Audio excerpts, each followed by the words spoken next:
कीमत तुम क्या जानो पूकी बाबू। ऐसी ईंट जोड़ जोड़ के बनती है दीवार। तो अरे दीवारों को जोड़ जोड़ के बनते हैं रूम्स और कमरे।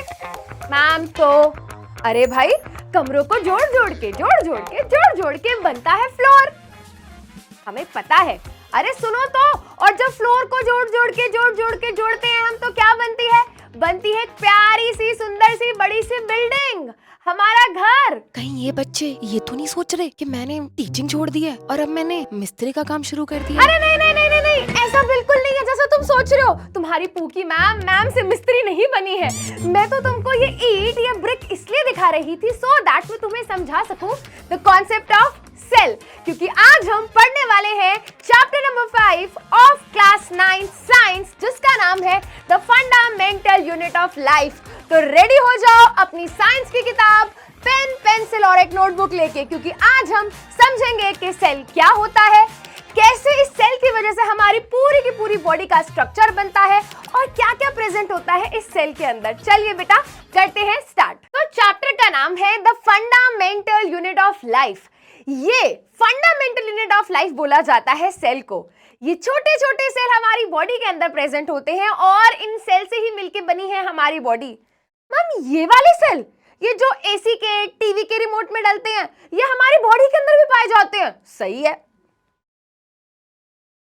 नहीं, आज हम पढ़ रहे हैं बायोलॉजी, और बायोलॉजी में बेटा सेल का मतलब ये बैटरी वाले फिजिक्स वाले सेल की बात नहीं हो रही है। हम बात कर रहे हैं बेटा बायोलॉजिकल सेल के बारे में। इस चैप्टर को पढ़ना बहुत इंपॉर्टेंट है क्योंकि ये एक तरीके से बहुत ही बेसिक चैप्टर है। हमारा जो सेकंड चैप्टर आता है बेटा बायोलॉजी का in class 9th which is tissue, ये उसका एक बेस चैप्टर की तरह काम करता है। Even in class 10th 11th 12th अगर आप बायोलॉजी पढ़ना चाहते हो बेटा तो सबसे बेसिक चैप्टर है सेल, और सेल बेसिक चैप्टर होने के साथ साथ बेसिक यूनिट ऑफ लाइफ भी है। तो चलिए बेटा स्टार्ट करते हैं अपना आज का सेशन। आज fundamental unit of life chapter को हम वन शॉट में कवर करेंगे ही करेंगे, एंड उसके साथ साथ बेटा मैं आपको कराने वाली हूं बढ़िया लेवल के बढ़िया क्वेश्चन जो आपके बोर्ड एग्जाम्स में नहीं, आपके स्कूल एग्जाम्स में क्या है आ सकते हैं और आएंगे। राइट, तो अच्छे बढ़िया क्वेश्चंस की प्रैक्टिस करेंगे, बट उससे पहले हम करेंगे चैप्टर कवर। सो जैसा कि मैंने कहा फंडामेंटल यूनिट ऑफ लाइफ है चैप्टर का नाम।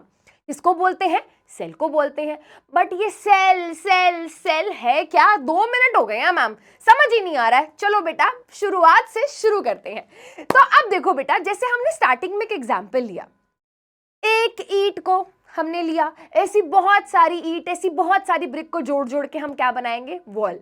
वॉल्स को जोड़ जोड़ के हम बनाएंगे रूम्स, रूम्स को जोड़ जोड़ के बेटा बनेगा एक फ्लोर, और फ्लोर को जोड़ जोड़ के बनेगी एक बिल्डिंग या फिर घर। बिल्कुल बेटा, हमारी बॉडी को आप एक बिल्डिंग या घर मान सकते हो। अब देखा जाए तो हमारी बॉडी के अंदर डिफरेंट डिफरेंट पार्ट्स प्रेजेंट होते हैं। तो चलिए इसको एक बार ब्रेक डाउन करके समझते हैं और फिर आएंगे हम अपनी डेफिनेशन पे। एक बार डेफिनेशन को रीड कर लो। डेफिनेशन कहती है cell is the fundamental structural and functional unit of life. Right, तो क्या मतलब हुआ इसका? तो बेटा अगर हम अपनी बात करें, राइट, अपनी बात करें तो हम क्या है मैम? हम तो वैसे खुद को इंसान मानते हैं, बट मम्मी कभी डांट डांट में बोल देती है कि तुम तो जानवरों से भी बदतर हो है ना? हाँ, तो हम क्या है भाई? ऑर्गेनिज्म। तुम ऑर्गेनिज्म हो, मैं ऑर्गेनिज्म हूं, हम ह्यूमन बींग्स हैं। अगर हम एनिमल्स की बात करें वो भी ऑर्गेनिज्म है, अगर हम प्लांट की बात करें वो भी ऑर्गेनिज्म है। तो कोई भी जो लिविंग ऑर्गेनिज्म है, अगर हम अपना एग्जाम्पल लें बेटा, तो हम किससे मिलकर बने हैं? तो मैम हमारी बॉडी के अंदर अलग अलग चीजें प्रेजेंट हैं, जैसे कि डाइजेस्टिव सिस्टम है, रेस्पिरेटरी सिस्टम है, सर्कुलेटरी सिस्टम है, एक्सक्रीटरी सिस्टम है, रिप्रोडक्टिव सिस्टम है, स्केलेटल सिस्टम है, मस्कुलर सिस्टम है। थक गए है ना? तो हमारी बॉडी ऑर्गेनिज्म है हम, तो हमारी बॉडी किससे मिलकर बनी है? हमारी बॉडी अलग अलग सिस्टम पे, और अरे सॉरी सॉरी सॉरी गलत चले गए थे, है ना? तो हमारी बॉडी क्या है? अलग अलग ऑर्गन सिस्टम से मिलकर बनी है। बट ये सिस्टम किससे मिलकर बना है? हवाबाजी से मैम नहीं, ये ऑर्गन सिस्टम किससे मिलकर बनते हैं? ऑर्गन सिस्टम मतलब जैसे डाइजेस्टिव सिस्टम किससे मिलकर बना है, तो आप कहोगे मैम हमारे डाइजेस्टिव सिस्टम में अलग अलग ऑर्गन्स प्रेजेंट है, जैसे कि माउथ है, फूड पाइप है, स्टमक है, स्मॉल इंटेस्टाइन है, लार्ज इंटेस्टाइन है। ये अलग अलग ऑर्गन्स जब एक साथ जुड़ जाते हैं तो बनता है ऑर्गन सिस्टम। तो हम ये बोल सकते हैं कि जो ऑर्गन सिस्टम होता है वो अलग अलग ऑर्गन्स जब मिलके काम करते हैं तो ऑर्गन सिस्टम बनता है। जैसे कि एक और एग्जांपल, रेस्पिरेटरी क्या है बेटा, एक सिस्टम है, रेस्पिरेटरी सिस्टम है। रेस्पिरेटरी सिस्टम में क्या क्या प्रेजेंट होता है, क्या क्या ऑर्गन्स होते हैं भाई, हमारी नोज है, विंड पाइप है, लंग्स है, सही बात है। तो ऐसे ही बेटा हम बोल सकते हैं कि ऑर्गन्स को जोड़ जोड़ के ऑर्गन सिस्टम बना और ऑर्गन सिस्टम को जोड़ जोड़ के ऑर्गेनिज्म बना। बट ये ऑर्गन किससे मिलकर बने हैं, तो भाई मैं आपको बता दूं, ये जो ऑर्गन होते हैं, ये जो ऑर्गन होते हैं बेटा, ये टिश्यूज को जोड़ जोड़ के बनाए जाते हैं। अब ये टिश्यू क्या होता है, टिश्यू क्या होता है, देखो बेटा टिश्यू होता है ग्रुप ऑफ सेल, टिश्यू होता है ग्रुप ऑफ सेल। देखो बेटा, तो ये मैंने एक सेल बना दिया, this is a single cell, this is a single cell, ये एक सिंगल सेल है। और जब ऐसे बहुत सारे बेटा, जब मैं ऐसे बहुत सारे सेल्स को जोड़ दूंगी, है ना, जब मैं ऐसे बहुत सारे सेल्स का क्या बना दूंगी बेटा, ग्रुप बना दूंगी, और वो सारे सेल जब ग्रुप बनाएंगे तो एक स्ट्रक्चर डेवलप होगा बेटा, जिसको हम बोलते हैं tissue, right.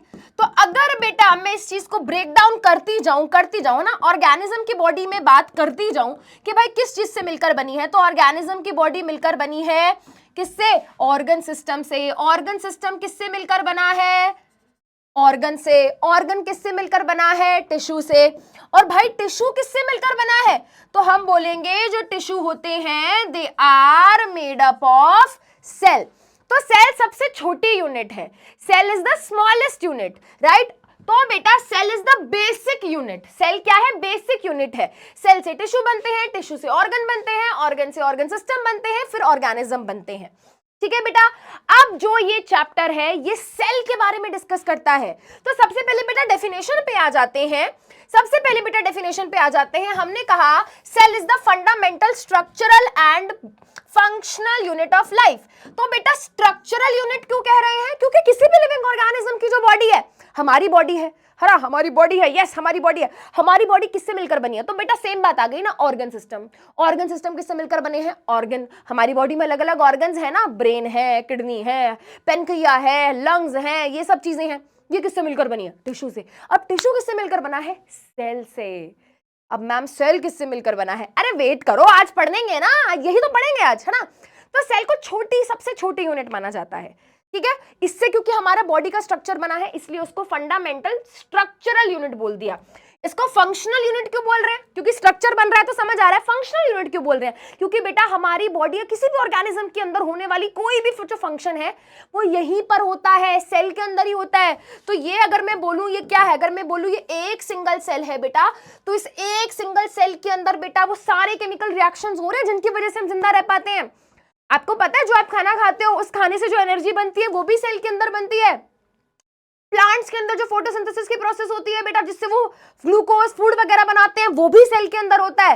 And not just this, आपको पता है आपकी बॉडी के अंदर जितनी भी इंफॉर्मेशन है, जैसे कि आपकी आंखों का रंग क्या होगा, आपका ब्लड ग्रुप क्या होगा, आपकी नोज की शेप कैसी होगी, है ना, आपकी हर चीज की इंफॉर्मेशन डीएनए में होती है। और डीएनए पता है कहां होता है, सेल के अंदर।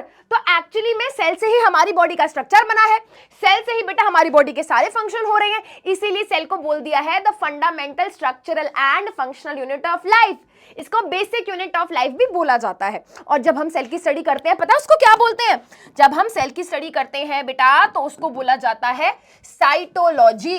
क्या बोलते हैं बेटा, study of cell, study of cell को बोला जाता है साइटोलॉजी। तो आज हम साइटोलॉजी करने वाले हैं। एंड जब बेटा किसी भी चीज की पढ़ाई करते हैं, शुरुआत करते हैं ना, तो हमें थोड़ा सा फ्लैशबैक में जाना पड़ता है, थोड़ा हिस्ट्री में जाना पड़ता है। तो थोड़ी सी हिस्ट्री जानते हैं कि भाई आज तो हमें पता है कि cell is the basic unit life, organism cell से मिलकर बने होते हैं, बट कब हुआ पहली बार इसका डिस्कवरी, है ना, कैसे पता चला सेल के बारे में। तो चलिए बेटा जानते हैं, समझते हैं। तो थोड़ा सा चलते हैं पीछे, है ना, पहुंचते हैं बेटा 1665 में। 1665 में एक साइंटिस्ट हुए जिनका नाम था रॉबर्ट हुक। तो रॉबर्ट हुक क्या थे बेटा, बहुत ही कमाल के साइंटिस्ट थे। इन्होंने क्या किया, इन्होंने खुद अपना एक माइक्रोस्कोप डेवलप किया, क्योंकि उस टाइम पे बेटा उस जमाने में इतनी ज्यादा एडवांसमेंट तो थी नहीं, तो उन्होंने खुद का अपना एक खुद सेल्फ डिजाइन माइक्रोस्कोप था इनके पास। तो इन्होंने क्या किया बेटा, ये बाहर टहलने गए, है ना, तो इन्होंने एक प्लांट देखा, प्लांट की स्टेम देखी, स्टेम की जो बार्क होती है, छाल जिसको बोलते हैं, वो ये ले आए। अब उसका बाहर वाला हिस्सा इन्होंने निकाल लिया। बार्क के बाहर वाले हिस्से को बोला जाता है कॉर्क। कॉर्क, तो इन्होंने कॉर्क का एक छोटा सा पार्ट लिया, बहुत ही पतला सा एक पार्ट छील लिया, है ना, एक छिलका उतार लिया, उसको अपने माइक्रोस्कोप के नीचे रखा। अब जब इन्होंने उसको माइक्रोस्कोप के नीचे रखा तो उनको ना कुछ समझ नहीं आया, बट इनको दिखा कुछ छोटे छोटे डब्बे डब्बे डब्बे डब्बे डब्बे डब्बे जैसे स्ट्रक्चर्स दिख रहे हैं। तो इनके भाषा में बेटा, है ना, छोटे छोटे डब्बों को, लिटिल रूम्स को बोला जाता था सेल। तो इन्होंने बोल दिया कि भाई मुझे सेल दिख गए हैं, राइट। तो इनको दो चीजों का कंट्रीब्यूशन दिया जाता है, मतलब इन्होंने दो चीजें कंट्रीब्यूट करी। सबसे पहले तो बेटा इन्होंने सेल को डिस्कवर किया, राइट, और जो नाम है, टर्म है सेल, वो भी इन्होंने रखा। तो he discovered the cells and he coined the term cell, Robert Hooke in 1665। But दिक्कत यहाँ पे ये थी बेटा, जो इन्होंने वो कॉर्क के सेल्स, है ना, जो उन्होंने कॉर्क के सेल्स ऑब्जर्व किए थे, वो कैसे थे बेचारे, डेड सेल्स थे। वो सेल्स कैसे थे, डेड थे, है ना। तो उसके बाद बेटा 1674 में एक साइंटिस्ट हुए जिनका नाम था एंटनी वैन ल्यूवेनहुक। एक तो भाई इतने कठिन नाम कैसे याद रखेंगे मैम, देखो बेटा, एंटनी वैन ल्यूवेनहुक। तो एल से याद रखेंगे क्या, एल से क्या याद रखेंगे बेटा, आपको ये याद रखना है, एंटनी वैन ल्यूवेनहुक ने डिस्कवर किए थे पहले लिविंग सेल। ठीक है, तो पेपर में अगर क्वेश्चन आता है कि पहले लिविंग सेल किसने डिस्कवर करे, तो बेटा वो डिस्कवर करे थे एंटनी वैन ल्यूवेनहुक ने। और अगर सिर्फ ये क्वेश्चन आए कि सेल किसने डिस्कवर किया, तो आप बोलोगे Robert Hooke. Living cell question आता है तो आप बोलोगे क्या, एंटनी वैन ल्यूवेनहुक। ठीक है, तो 1674 में इन्होंने फर्स्ट लिविंग सेल को डिस्कवर किया। थोड़ी सी और हिस्ट्री की बातें कर लेते हैं। अब बेटा जैसे जैसे आगे हम बढ़ेंगे तो हम पढ़ेंगे कि ना सेल के अंदर न्यूक्लियस पाया जाता है। Nucleus is one of the most important part of the cell. जैसे हमारी बॉडी के अंदर हम बोलते हैं ना ब्रेन सबसे इंपॉर्टेंट पार्ट है, क्योंकि वो सारी चीजों को डायरेक्टली या इनडायरेक्टली कंट्रोल करता है, बिल्कुल वैसे ही सेल के अंदर न्यूक्लियस नाम का एक पार्ट पाया जाता है। अब न्यूक्लियस को बेटा सबसे पहले डिस्कवर किया था 1831 में एक साइंटिस्ट ने जिनका नाम था रॉबर्ट ब्राउन। ठीक है, तो इसके बारे में आगे पढ़ेंगे। उसके बाद बेटा 1839 में एक साइंटिस्ट हुए जिनका नाम था पर्किंजी। अब बेटा जैसे कि मैं कह रही हूं, जैसे जैसे एडवांसमेंट होती गई, चीजें पता चलती गई कि देखो भाई सेल अकेला नहीं है, मतलब सेल एज अ होल अगर हम देखें तो सेल के अंदर भी बहुत चीजें हैं, राइट। तो बेटा चीजें डिस्कवर की जा रही थी, चीजों को स्टडी करा जा रहा था, तो धीरे धीरे ये पता चला कि सेल के कुछ ऐसे पार्ट्स होते हैं जो डेड होते हैं, राइट। तो वहां पर बेटा कॉन्सेप्ट आया किसका, प्रोटोप्लाज्म का। सेल के अगर मैं डेड पार्ट को हटा दूं तो क्या बचेगा, अगर मैम मैं सेल के डेड पार्ट को हटा दूं तो लिविंग पार्ट बचेगा। एग्जैक्टली तो living content, living part of the cell को बोला जाता है प्रोटोप्लाज्म। ठीक है, क्या बोला जाता है बेटा, सेल के अगर मैं डेड पार्ट को हटा दूं तो मेरे पास क्या बचेगा, सिर्फ लिविंग पार्ट। तो जितना भी लिविंग पार्ट होता है सेल का बेटा उसको कलेक्टिवली नाम दिया जाता है प्रोटोप्लाज्म। और ये प्रोटोप्लाज्म जो टर्म है पर्किंजी ने दिया था इन 1839। अब 1838 1839 के आसपास बेटा दो साइंटिस्ट हुए जिनका नाम था मैथ्यू श्लाइडन और थियोडर श्वान। मैथ्यू श्लाइडन एक बॉटनिस्ट थे, यानी कि ये प्लांट की स्टडी करते थे। जो प्लांट की स्टडी करते हैं ना वो बॉटनिस्ट होते हैं। मैंने भी अपनी बीएससी एमएससी बॉटनी में ही करी है, तो मैंने भी प्लांट्स की स्टडी बहुत करी है, राइट। अच्छा, तो मैथ्यू श्लाइडन क्या थे, एक बॉटनिस्ट थे, प्लांट की स्टडी करते थे। थियोडर श्वान क्या थे बेटा, एक ज़ूलॉजिस्ट थे। ये क्या करते थे, ये एनिमल्स की स्टडी करते थे, है ना। तो बेटा इन्होंने बहुत सारे प्लांट्स की स्टडी करी और इन्होंने कहा कि जितने भी प्लांट्स होते हैं ना वो सेल से मिलकर बने होते हैं। अच्छा ठीक है, अब इन्होंने बेटा जितने भी एनिमल्स को स्टडी करा तो इनको पता चला कि भाई सारे एनिमल्स की बॉडी में भी क्या है, सेल है। तो इन दोनों ने मिलकर बेटा एक स्टेटमेंट दी। ठीक है, इन दोनों ने मिलकर एक स्टेटमेंट दी। इन्होंने कहा all living organisms are made up of cell. इन्होंने कहा कि भाई देखो हमने प्लांट्स को भी देख लिया है, हमने एनिमल्स को भी देख लिया है, तो हमें ये बात समझ आ रही है जितने भी ऑर्गेनिज्म होते हैं ना सबकी बॉडी में सेल प्रेजेंट होते हैं। Each living organism is made up of cell. ये इनकी पहली बात थी। ठीक है, ठीक है, तो बेटा इन्होंने ये बात एक ना हेडिंग के अंडर रिलीज करी, लोगों को बताया कि देखो भाई हम सेल की थ्योरी लेकर आए हैं, हमने बहुत स्टडी करी है और हमारी सेल की थ्योरी ये कहती है कि all living organisms are made up of cell. ठीक है, ये बात है बेटा 1838 1839 की। ठीक है, अब उसके बहुत साल बाद, कब, 1855 में, बहुत साल बाद, कब बेटा 1855 में एक साइंटिस्ट हुए जिनका नाम था रूडोल्फ वर्चो। क्या नाम था बेटा? रूडोल्फ वर्चो। रूडोल्फ वर्चो ने कहा इन दोनों भाई साहब जी को कि अरे यार मेरा भी एक पॉइंट है सेल के बारे में, प्लीज थोड़ा मेरा पॉइंट भी अपनी थ्योरी में एडजस्ट कर लो ना। तो उन्होंने कहा क्या भाई बताओ तुम क्या कहना चाहते हो सेल के बारे में? तो इन्होंने कहा कि भाई मैं सेल के बारे में कहना चाहता हूं। क्या? बोलिए बोलिए, है ना, बोलिए बोलिए, हाँ ऐसे बोलो बोलो, क्या बोलते हैं वो, इरशाद इरशाद, बोलिए क्या बोलना चाहते हैं। तो भाई इन्होंने अपनी भाषा में बोला, है ना, क्या बोला इन्होंने अपनी भाषा में? रूडोल्फ वर्चो ने अपनी भाषा में कहा ओमनिस सेल्यूला ए सेल्यूला है। तब हो गए ऐसे, हैं क्या कह रहे हो भाई साहब, क्या कहना चाहते हो, क्या मतलब है इस बात का? तो इन्होंने अपनी लैटिन भाषा में बेटा एक स्टेटमेंट दी, और इस स्टेटमेंट का इंग्लिश में मतलब ये होता है कि all cells came from pre existing cells. Ma'am Latin तो छोड़ो, हमें तो इंग्लिश में नहीं समझ आया इसका क्या मतलब है, क्या कहना चाह रहा है ये? तो बेटा अपनी भाषा में ये कहना चाह रहा था कि जितने भी नए सेल्स होते हैं वो पुराने वाले प्री मतलब पहले से एग्जिस्ट करने वाले सेल से बनते हैं। देखो बेटा इसको मैं आपको समझाती हूं। मान लो बेटा मेरे पास क्या है, मेरे पास एक नया सेल है। तो भाई ये नया सेल कहां से आया?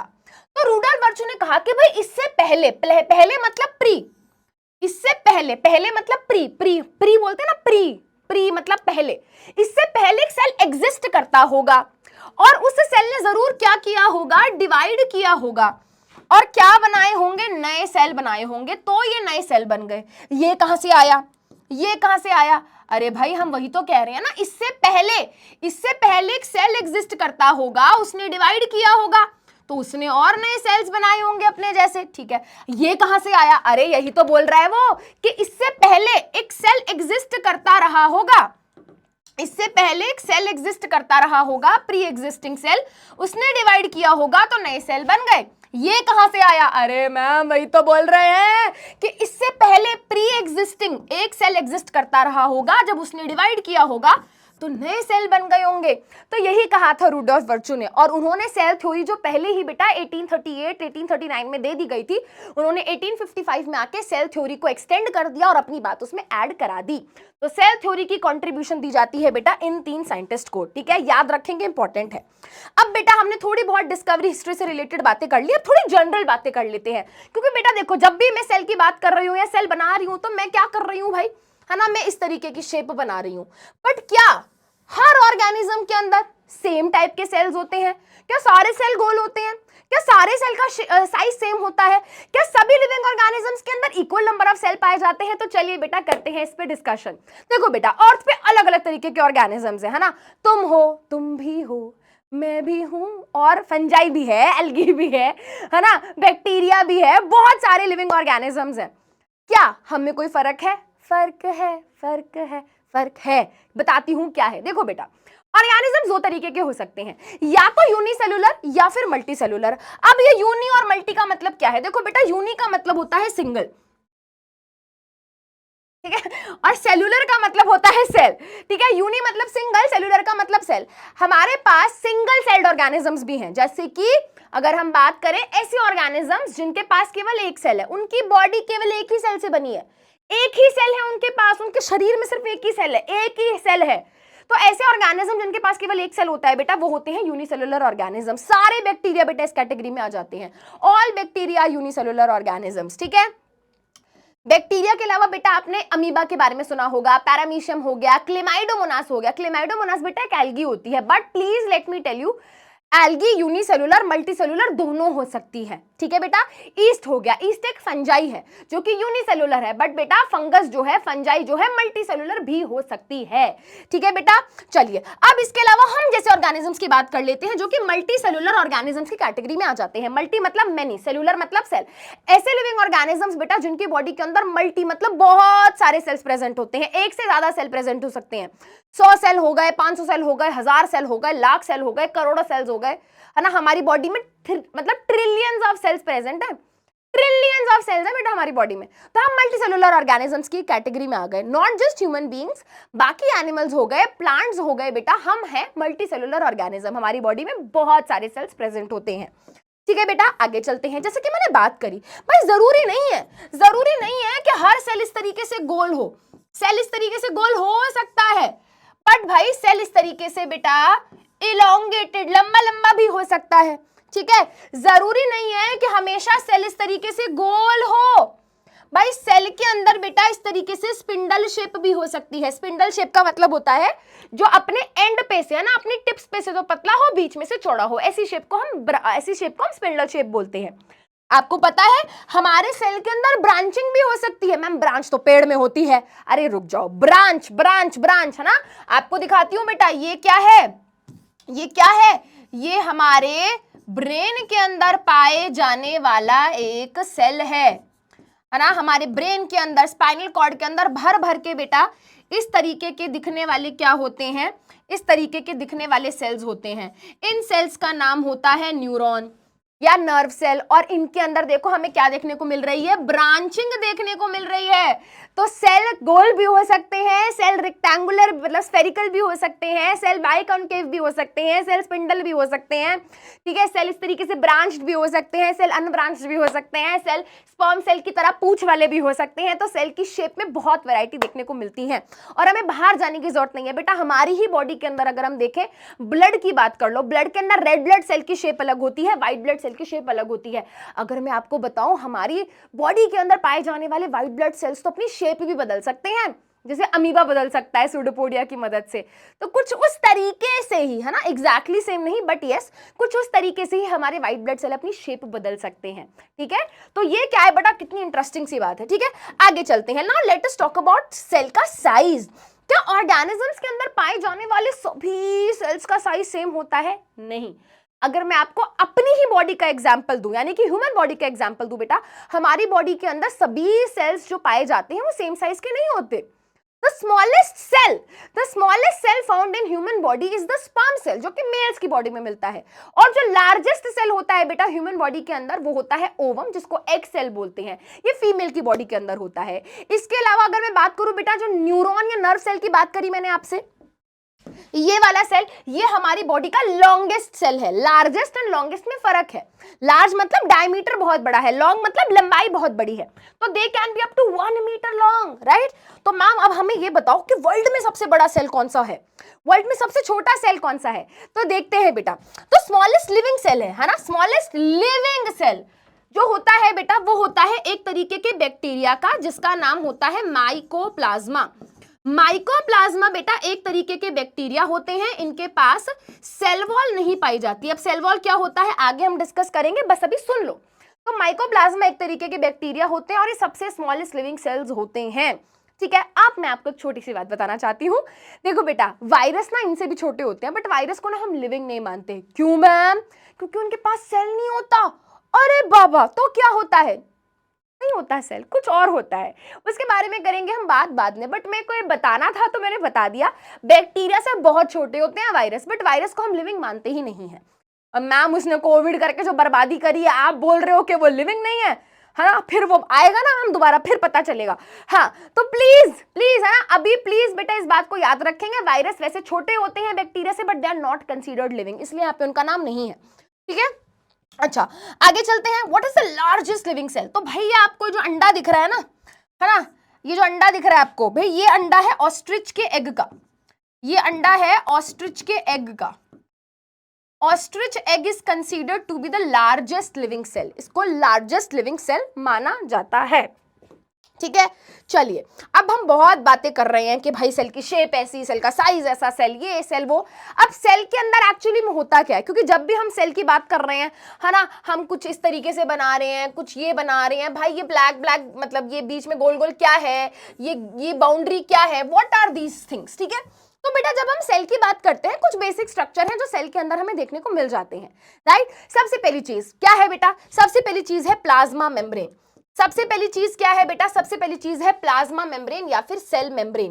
मेम्ब्रेन का मतलब आप ये समझ सकते हो कि एक बाउंड्री है, एक लेयर है, ठीक है, एक बाउंड्री है, ठीक है। उसके अलावा बेटा कुछ सेल्स के पास, सभी सेल्स के पास नहीं, कुछ सेल्स के पास प्रेजेंट होती है सेल वॉल। एक एक करके बताऊंगी, टेंशन नहीं लेना। इसके अलावा जैसे बेटा मैंने स्टार्टिंग में आपको बताया, भाई सेल के अंदर डायरेक्टली या इनडायरेक्टली हर चीज को बेटा कौन कंट्रोल करता है? न्यूक्लियस। ये सबसे इंपॉर्टेंट पार्ट होता है बेटा, क्योंकि हमारा जो डीएनए है वो न्यूक्लियस के अंदर ही पाया जाता है। इसके अलावा बेटा क्या होता है? साइटोप्लाज्म। है ना। साइटोप्लाज्म एक जेली जैसा फ्लूइड लाइक सब्सटेंस होता है। और फिर पाए जाते हैं बेटा सेल ऑर्गेनेलीज। अब ये क्या होता है, जैसे भाई हमारी बॉडी के अंदर ऑर्गन्स हैं जो अलग अलग काम करते हैं, वैसे ही सेल के अंदर भी क्या है, अलग अलग पार्ट्स हैं जो अलग अलग फंक्शन परफॉर्म करते हैं। चलिए बेटा एक एक करके इसको देखते हैं, समझते हैं, है ना। बेसिक स्ट्रक्चर देखेंगे। हमारी एनसीईआरटी के अंदर बेटा डायग्राम दिया हुआ है ना। हमारी एनसीईआरटी के अंदर डायग्राम दिया हुआ है एनिमल सेल का, प्लांट सेल का। तो जहां आप देख सकते हो बेटा सेल के अंदर कितनी सारी चीजें दिखाई दे रही हैं, सेल के हमें पास कितने सारे पार्ट्स दिखाई दे रहे हैं। तो इनको एक एक करके क्या करेंगे, हम ब्रेक डाउन करेंगे और पढ़ेंगे, समझेंगे। ठीक है बेटा। तो बेसिक स्ट्रक्चर की मैं बात कर रही हूं। तो सबसे पहले मैंने कहा कि भाई सेल के पास क्या होता है, मैंने कहा सेल के पास होती है प्लाज्मा मेम्ब्रेन। प्लाज्मा मेम्ब्रेन का मतलब क्या है मैम, आप क्या कहना चाह रहे हो? भाई देखो, जैसे तुम्हारे स्कूल के बाहर एक बाउंड्री होगी, है ना। ऐसा तो नहीं है कि बस बिल्डिंग खड़ी है रोड पे, ऐसे ही एक बाउंड्री होगी बेटा, है ना। चारों मतलब 3 या 4 जो भी होंगी बेटा दीवारें होंगी, बाउंड्री होगी, जिसका काम होगा बेटा प्रोटेक्शन करने का, है ना। कि भाई कोई भी ऐसे स्कूल में ना घुस जाए, चलो घुस जाए कहीं पता चले बच्चे बाउंड्री है ही नहीं, बाहर कूद गए, है ना, ऐसे ही। तो बेसिकली एक बाउंड्री वॉल है, एक बाउंड्री है बेटा पूरे सेल की। Now this boundary is known as plasma membrane. इस बाउंड्री को क्या बोला जाता है बेटा, इस बाउंड्री को, है ना, इस बाउंड्री को बोला जाता है प्लाज्मा मेम्ब्रेन। प्लाज्मा मेम्ब्रेन को ना बेटा सेल मेम्ब्रेन भी बोलते हैं। तो बहुत बच्चे ना कंफ्यूज रहते हैं, ma'am plasma membrane, cell membrane, है ना। तो बेटा प्लाज्मा मेम्ब्रेन इसका एक और नाम है, मैंने क्या कहा, क्या नाम है बेटा, इसका एक और नाम है विच इज सेल मेम्ब्रेन। ठीक है। तो हर सेल के पास बेटा क्या होती है, एक बाउंड्री होती है जिसको हम प्लाज्मा मेम्ब्रेन, सेल मेम्ब्रेन बोलते हैं।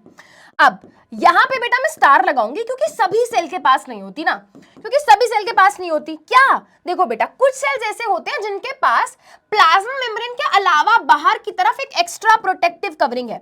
मतलब वो कह रहे हैं प्लाज्मा मेम्ब्रेन तो ठीक है बट हमें एक्स्ट्रा प्रोटेक्शन चाहिए, हमें और प्रोटेक्शन चाहिए। तो उनके बाहर क्या होती है बेटा, उनके बाहर इस तरीके से एक और प्रोटेक्टिव लेयर, एक और कवरिंग होती है बेटा, जिसका नाम होता है सेल वॉल। ठीक है, जिसका नाम होता है सेल वॉल। और याद रखेंगे ये प्लाज्मा मेम्ब्रेन से बाहर की तरफ प्रेजेंट है। ठीक है, अंदर की तरफ प्लाज्मा मेम्ब्रेन, बाहर की तरफ सेल वॉल। और मैंने क्या कहा बेटा, इस पे लगा लो स्टार, क्योंकि ये सभी सेल के अंदर नहीं पाई जाती। ठीक है ना। चलो कहां पाई जाती है आगे मैं आपको बताऊंगी, प्लांट के सेल में, फंजाई के सेल में हमको ये मिल जाएगी। ठीक है। चलो और क्या होता है, अरे भाई कैसे भूल गए, अभी बताया ना, सेल के अंदर एक बहुत बहुत इंपॉर्टेंट पार्ट है। क्या भाई, सेल के अंदर प्रेजेंट होता है न्यूक्लियस। ठीक है, सेल के अंदर बेटा ओवल या स्फेरिकल शेप का एक स्ट्रक्चर प्रेजेंट होता है, जो कि बेटा बीच में भी हो सकता है, साइड में भी हो सकता है ना। जरूरी नहीं है बीच में टेकना है हमको, नहीं नहीं नहीं बेटा, साइड में भी हो सकता है, बीच में भी हो सकता है, कहीं पे भी हो सकता है। ठीक है। तो यहां पर बेटा एक स्ट्रक्चर पाया जाता है जिसका नाम क्या होता है, जिसका नाम होता है न्यूक्लियस। क्या नाम है भाई, न्यूक्लियस। ठीक है, न्यूक्लियस को बेटा इनडायरेक्टली ना मतलब लेमन लैंग्वेज में बोल देते हैं ब्रेन ऑफ द सेल, क्योंकि यहाँ पे बहुत इंफॉर्मेशन है। हमारी सारी इंफॉर्मेशन कहाँ है, ब्रेन में। एग्जैक्टली आपको पता है हमारी सेल की सारी इंफॉर्मेशन कहाँ है, न्यूक्लियस में। और न्यूक्लियस में भाई ऐसा क्या है जिसमें सारी इंफॉर्मेशन है, तो भाई न्यूक्लियस के अंदर एक्चुअली धागे जैसा एक स्ट्रक्चर प्रेजेंट होता है जिसका नाम होता है डीएनए, है ना, जिसका नाम होता है डीएनए। मैं इसको आपको दिखाने के लिए थोड़ा इसको ऐसे बना देती हूँ, क्योंकि आपने मूवीज में, कार्टून्स में अगर कभी गलती से, नहीं मैम हम थोड़ी ना देखते हैं पढ़ाइयों वाले कार्टून, पढ़ाइयों वाली मूवीज, डॉक्यूमेंट्रीज, हम तो रीले देखते हैं, रीले, है ना। तो बेटा इस तरीके से, है ना, इस तरीके से एक स्ट्रक्चर प्रेजेंट होता है न्यूक्लियस के अंदर, जिसका नाम क्या होता है, जिसका नाम होता है डीएनए। डीएनए की फुल फॉर्म आगे चल के करते हैं डिस्कस। डीएनए की फुल फॉर्म होती है डीऑक्सीराइबोन्यूक्लिक एसिड। ठीक है बेटा। चलिए अब यहां पर बेटा ये खाली जगह नहीं है, क्या है फिर यहां पर, क्या है फिर यहां पर, तो बेटा यहां पर बेसिकली प्रेजेंट होता है जेली लाइक सब्सटेंस। ऐसा सब्सटेंस, जेली लाइक सब्सटेंस, मतलब बहुत ज्यादा वाटरी नहीं है, बहुत ज्यादा सॉलिड भी नहीं है, कुछ जेली जैसा है ना, जेली जैसा सब्सटेंस है। ठीक है। तो बेटा इस जेली जैसे सब्सटेंस को नाम दिया गया है साइटोप्लाज्म। तो यहां पे बेटा क्या है, जेली लाइक सब्सटेंस भरा हुआ है। ठीक है, क्या भरा हुआ है भाई, यहां पर भरा हुआ है जेली लाइक सब्सटेंस। एंड बेटा उस जेली लाइक सब्सटेंस को हमने क्या नाम दिया है, व्हाट नेम, उस जेली जैसे सब्सटेंस को हमने दिया है नाम साइटोप्लाज्म। अब बेटा इस साइटोप्लाज्म के अंदर क्या है, बहुत अलग अलग तरीके के सेल ऑर्गेनेलीज होते हैं जो यहाँ पर तैर रहे हैं, ठीक है। जैसे बेटा आपकी बॉडी में अलग अलग ऑर्गन्स है ना, किडनी है, ब्रेन है, लंग्स है, पेनक्रिया है ना, अलग अलग ऑर्गन्स है, सब अपना अपना काम कर रहे हैं। वैसे ही बेटा हमारे सेल के अंदर ना, हमारे सेल के अंदर अलग अलग क्या होते हैं, पार्ट्स होते हैं जो सेल के इस साइटोप्लाज्म के अंदर क्या कर रहे हैं भाई, तैर रहे हैं, ठीक है।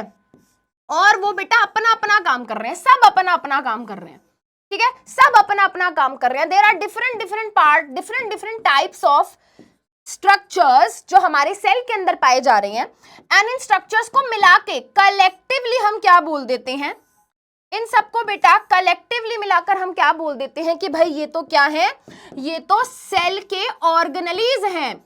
सेल के ऑर्गेनेलीज मतलब सेल के वो पार्ट्स हैं जो अपना अपना फंक्शन परफॉर्म करते हैं, जैसे कि बेटा माइटोकॉन्ड्रिया हो गया, क्लोरोप्लास्ट हो गया, लाइसोसोम हो गया, गोल्जी हो गया, वैक्यूल हो गया। कोई एनर्जी बनाने का काम करता है, कोई फूड को स्टोर करने का काम करता है, कोई वेस्ट को स्टोर करने का काम करता है, कोई चीजों को तोड़ने का काम करता है, कोई चीजों को पैक करने का काम करता है, सब अपना अपना काम कर रहे हैं। और इनको क्या बोला गया है बेटा, सेल ऑर्गेनेलीज। अब हमें क्या करना है बेटा, यहाँ पे हमें एक एक करके सारे पार्ट्स को पढ़ना है, समझना है, ठीक है। चलिए बेटा, तो सबसे पहले बेटा है ना, सबसे पहले हम बात करेंगे सेल वॉल की, क्योंकि ये पहले तो मतलब मैंने आपको बता दिया है सभी सेल में नहीं मिलता। क्या है बेटा, आउटर लेयर है, रिजिड लेयर है, प्लाज्मा मेम्ब्रेन के बाहर की तरफ प्रेजेंट होती है। और बेटा ये प्लांट्स के अंदर हमें क्या है देखने को मिलती है, बट वेट उसके अलावा और ऑर्गेनिजम्स में भी देखने को मिलती है। मैंने आपको क्या बताया बेटा, अगर ये क्या है बेटा, प्लाज्मा मेम्ब्रेन है सेल की, तो इसके बाहर की तरफ, इसके भी बाहर की तरफ बेटा एक प्रोटेक्टिव लेयर है, कवरिंग है, जिसका नाम है cell wall. But cell wall के बारे में सबसे स्पेशल बात जो हमें पता होनी चाहिए वो ये है कि ये डेड होती है। This is the non living part, ये डेड होती है। और बेटा क्योंकि ये डेड है, ठीक है, तो ये रिजिड है, इसमें फ्लेक्सिबिलिटी नहीं है। कोई भी चीज बेटा जब मर जाती है तो उसमें फ्लेक्सिबिलिटी रह जाती है क्या, नहीं। तो बेटा ये जो सेल वॉल होती है ये डेड होती है, ये रिजिड है, नॉन फ्लेक्सिबल है, इसमें बिल्कुल भी फ्लेक्सिबिलिटी नहीं है। बेटा हम इसकी बात कर रहे हैं, बाहर वाली लेयर की। प्लाज्मा मेम्ब्रेन तो सबके पास है, बट सेल वॉल सबके पास नहीं है। क्या काम है इसका, सेल वॉल बेटा हमारे प्लाज्मा मेम्ब्रेन के बाहर की तरफ है और ये हमारे सेल को शेप देने का काम करती है।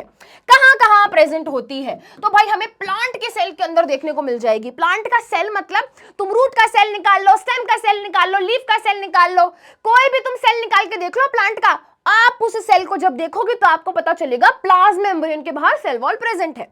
बैक्टीरिया के सेल के पास भी सेल वॉल होती है, ठीक है, एक सेल है, उस एक सेल में बेटा प्लाज्मा मेम्ब्रेन के बाहर की तरफ हमें सेल वॉल देखने को मिल जाएगी। बेटा फंजाई जो होती है ना, जैसे कि मशरूम, आपने सुना है, ईस्ट सुना है जिसको बेकिंग में यूज करते हैं, एग्जैक्टली वहां पे क्या होती है बेटा, सेल वॉल होती है। एनिमल्स के सेल के पास कोई भी सेल वॉल नहीं है। तुम और मैं एनिमल हूं, है ना, तुम्हें बोल दूंगी तो तुम्हें बुरा लग जाएगा, चलो खुद को भी बोल देती हूँ। जितने भी एनिमल्स हैं, जैसे कि फॉर एग्जांपल हम हो गए dog, cat, whale, lion, tiger, buffalo, भौ भौ डॉग, है ना, म्याओ म्याओ कैट, ठीक है। तो बेटा इनका आपकी बॉडी का कोई भी सेल निकालो, जैसे फॉर एग्जांपल बेटा मैं आपका हार्ट का एक सेल ले लूं, दे दोगे अपनी हार्ट का एक सेल, बोन का एक सेल दे दो, मसल का एक सेल दे दो, अपनी बॉडी का रेड ब्लड सेल दे दो। भाई तुम अपनी बॉडी का कोई भी सेल निकालोगे, उसको ऑब्जर्व करोगे माइक्रोस्कोप में, तो आपको वहां पर सिर्फ और सिर्फ प्लाज्मा मेम्ब्रेन देखने को मिलेगी, आपको बाहर की तरफ सेल वॉल देखने को नहीं मिलेगी, ठीक है बेटा। और जैसे कि मैंने कहा वायरस बेचारा तुम यहाँ क्यों हो, what are you doing in this list, तुम्हारे पास तो सेल ही नहीं है। देखो जरा नवाबी देखो वायरस की, भाई तुम्हारे पास सेल ही नहीं है तो सेल वॉल प्लाज्मा मेम्ब्रेन तो दूर की बात है, तुम तो भाग जाओ यहाँ से, ठीक है। देखो बेटा अब एक बार देख लेते हैं कि अगर प्लाज्मा मेम्ब्रेन के बाहर इस सेल वॉल की बात करें तो ये क्या सबकी सेम होती है, नहीं। अगर मैं प्लांट्स की बात करूं बेटा, प्लांट्स की सेल वॉल बनी हुई है एक केमिकल सब्सटेंस से जिसका नाम होता है सेल्यूलोज, ठीक है, एक तरीके का कार्बोहाइड्रेट है। बैक्टीरिया की सेल वॉल बनी हुई है बेटा अगेन एक तरीके के कार्बोहाइड्रेट से जिसका नाम होता है पेप्टिडोग्लाइकन। फंजाई की सेल वॉल भी बेटा एक तरीके के कार्बोहाइड्रेट से मिलकर बनी हुई है जिसका नाम है काइटिन। यहाँ पर एब्सेंट है, यहाँ पर एब्सेंट है, याद रहेगा, डेड है, नॉन फ्लेक्सिबल है, आउटर कवरिंग है प्लाज्मा मेम्ब्रेन की और शेप देने का काम करती है, और इन केमिकल सब्सटेंस से मिलकर बनी है अगर प्रेजेंट है। वापस आते हैं बेटा, अब थोड़ा बात कर लेते हैं इस बाउंड्री की जिसका नाम है plasma membrane. This is very important, why, अगर कोई भी चीज बेटा, है ना, मान लो बेटा कोई भी सब्सटेंस है वो हमारे सेल के अंदर जाना चाहता है, जाना चाहता है, ठीक है। तो बेटा एक्चुअली में प्लाज्मा मेम्ब्रेन है जो उसको रोक के पूछेगी, हाँ जी क्या काम है, बताओ जरा अपने बारे में। मैं सेलेक्ट करूंगी, मेरा मन करेगा तो मैं तुमको अंदर जाने दूंगी, मेरा मन नहीं करेगा तो मैं नहीं जाने दूंगी। तो एक्चुअली में बेटा कोई भी चीज जब सेल के अंदर जाती है या अंदर से बाहर आती है तो उसकी एंट्री एग्जिट है ना, सिक्योरिटी गार्ड की तरह बैठी हुई है प्लाज्मा मेम्ब्रेन, वही डिसाइड करती है किसी भी चीज की एंट्री या फिर exit from the cell wall नहीं, प्लाज्मा मेम्ब्रेन, ठीक है। तो चलिए बेटा बात करते हैं किसके बारे में, प्लाज्मा मेम्ब्रेन के बारे में। तो जैसा कि मैंने कहा हमारी जो प्लाज्मा मेम्ब्रेन है, ठीक है, वो क्या करती है बेटा, वो अलाउ करती है, परमिट देती है, परमिशन देती है किसी भी चीज को एंट्री या एग्जिट करने के लिए। कहां से बेटा, in and out of the cell, चाहे अंदर आना हो चाहे बाहर जाना हो, प्लाज्मा मेम्ब्रेन की परमिशन लेनी पड़ेगी, ठीक है। जैसे कि फॉर एग्जाम्पल भाई ये क्या है बेटा, ए और बी दो सब्सटेंसेस हैं, ठीक है। अब बेटा ए सब्सटेंस है ना, ए सब्सटेंस की अगर मान लेते हैं ये कोई सब्सटेंस है, इस सब्सटेंस की हमारे सेल को जरूरत है, ठीक है, और ये यहाँ पे अंदर आने की कोशिश कर रहा है, ठीक है। तो बेटा इसको है ना, इसको पता है कि मुझे ये चीज चाहिए, तो बेटा इसको एंट्री मिल जाएगी और ये सब्सटेंस प्लाज्मा मेम्ब्रेन को क्रॉस कर कर सेल के अंदर आ जाएंगे, ठीक है। तो यहाँ पर बेटा एंट्री की परमिशन मिल गई, ठीक है। यहाँ पर क्या हो गया, यहाँ पर एंट्री की परमिशन मिल गई। बट मान लेते हैं बेटा ये सब्सटेंस बी है, किसी भी कारण हो सकता है बेटा सेल कोई सब्सटेंस ना चाहिए हो, मान लो कोई बैक्टीरिया, एंट्री मिल जाएगी क्या ऐसे ही, है ना। तो बेटा बहुत सारे सब्सटेंस होते हैं जो हमारे सेल के अंदर घुसना चाहते हैं बट हमारी प्लाज्मा मेम्ब्रेन अलाउ नहीं करती, है ना। तो यहाँ से बोलता है अरे जाने दीजिए ना, अरे नहीं, अरे नहीं, अरे नहीं जाने दीजिए, अरे नहीं, नहीं जाने देंगे, नहीं जाने देंगे। तो बेटा यहाँ तक पहुंच भी जाएंगे तो बेटा हमारी प्लाज्मा मेम्ब्रेन इनको अलाउ नहीं करेगी। तो इट्स लाइक यू नो नखरीले लोग है ना, नखरीली लड़कियां, मैं नहीं कर रही तुमसे बात, who are you, I will not talk to you, है ना, I'll talk to only selective people, right। तो plasma membrane is just like that, ये सेलेक्टिव चीजों को, कुछ चुनिंदा चीजों को, कुछ सेलेक्टिव चीजों को ही क्या करती है, एंट्री या एग्जिट की परमिशन देती है। इसीलिए बेटा बोला जाता है हमारी प्लाज्मा मेम्ब्रेन क्या है, इसीलिए बोला जाता है हमारी plasma membrane selectively permeable membrane है। क्या है, सेलेक्टिवली परमिएबल, सेलेक्टिव चीजों को ही अलाउ करती है। अब ये प्लाज्मा मेम्ब्रेन दिखती कैसी है भाई, प्लाज्मा मेम्ब्रेन कुछ ऐसी दिखती है। अरे बाप रे, यहाँ तो बहुत सारी चीजें दिख रही हैं मैम, ये क्या है। देखो बेटा प्लाज्मा मेम्ब्रेन के अंदर दो मेन चीजें होती हैं, एक होता है लिपिड, एक होता है प्रोटीन, एक होता है लिपिड, एक होता है प्रोटीन, ठीक है। लिपिड बहुत सारा प्रेजेंट होता है, प्रोटीन थोड़े कम होते हैं, ठीक है। चलो अब बेटा कौन सी दो चीजों से मिलकर बनी है plasma membrane, plasma membrane lipid and protein से मिलकर बनी है, ठीक है। अगर आपके एग्जाम में पूछा जाता है तो मैं आपको बता देती हूं बेटा, स्पेसिफिकली एक लिपिड होता है जिसका नाम होता है फॉस्फोलिपिड, फॉस्फोलिपिड। फॉस्फोलिपिड नाम के लिपिड क्या है बेटा, भर भर के हमारी प्लाज्मा मेम्ब्रेन में पाया जाता है। और ये जो मॉडल हम देख रहे हैं ना, ये जो स्ट्रक्चर देख रहे हैं, ये एक्चुअली में बेटा बताया था सिंगर एंड निकोलसन ने 1972 में कि देखो भाई ऐसी दिखती है प्लाज्मा मेम्ब्रेन, ठीक है। यहाँ पे लिपिड एंड प्रोटीन पता होता है, प्रोटीन आपको पता है, लिपिड क्या होता है। देखो बेटा लिपिड ना फैट जैसे सब्सटेंसेस होते हैं, फैट जैसे सब्सटेंस मतलब ऑयल जैसे सब्सटेंस, फैट जैसे सब्सटेंस, यानी कि ऐसे सब्सटेंस जो पानी में नहीं घुलते, वाटर इनसॉल्युबल, पानी में नहीं घुलते, है ना, ऐसे सब्सटेंस होते हैं, ठीक है, ऐसे सब्सटेंस होते हैं और ये हमारी प्लाज्मा मेम्ब्रेन के अंदर भर भर के प्रेजेंट होते हैं, ठीक है। चलो अब जैसे कि मैंने कहा चीजों का ट्रांसपोर्ट, चीजें अंदर आएंगी, चीजें बाहर जाएंगी, ये सब कौन करता है, प्लाज्मा मेम्ब्रेन। अब बेटा जब कोई भी चीज अंदर आ रही है या बाहर जा रही है, वो दो तरीके की हो सकती है ना, वो दो तरीके की हो सकती है। एक होती है बेटा पैसिव ट्रांसपोर्ट, एक होती है एक्टिव ट्रांसपोर्ट। सबसे पहले तो बेटा बहुत सारे बच्चों को लगता है कि इन एंड आउट का कॉन्सेप्ट है, नहीं। जब भी हम पैसिव ट्रांसपोर्ट या एक्टिव ट्रांसपोर्ट की बात करते हैं, यहाँ पर कॉन्सेप्ट इन एंड आउट का बिल्कुल नहीं है। यहाँ पर कॉन्सेप्ट है बेटा कॉन्सेंट्रेशन का। कॉन्सेंट्रेशन मतलब अमाउंट, किसी भी चीज की क्वांटिटी कितनी है किस तरफ, ठीक है। तो क्वांटिटी पे ध्यान देना है। तो मान लेते हैं बेटा मेरे पास यहाँ पर एक सब्सटेंस है, मान लो बेटा ग्लूकोज है, मान लो फूड है, ठीक है। तो फूड के मॉलिक्यूल्स, फूड जो है आपको कहाँ ज्यादा दिख रहा है, यहाँ ज्यादा है, हाई कॉन्सेंट्रेशन लिख दिया। मैम सेल के अंदर कम दिख रहा है तो यहाँ लो लिख दिया, ठीक है।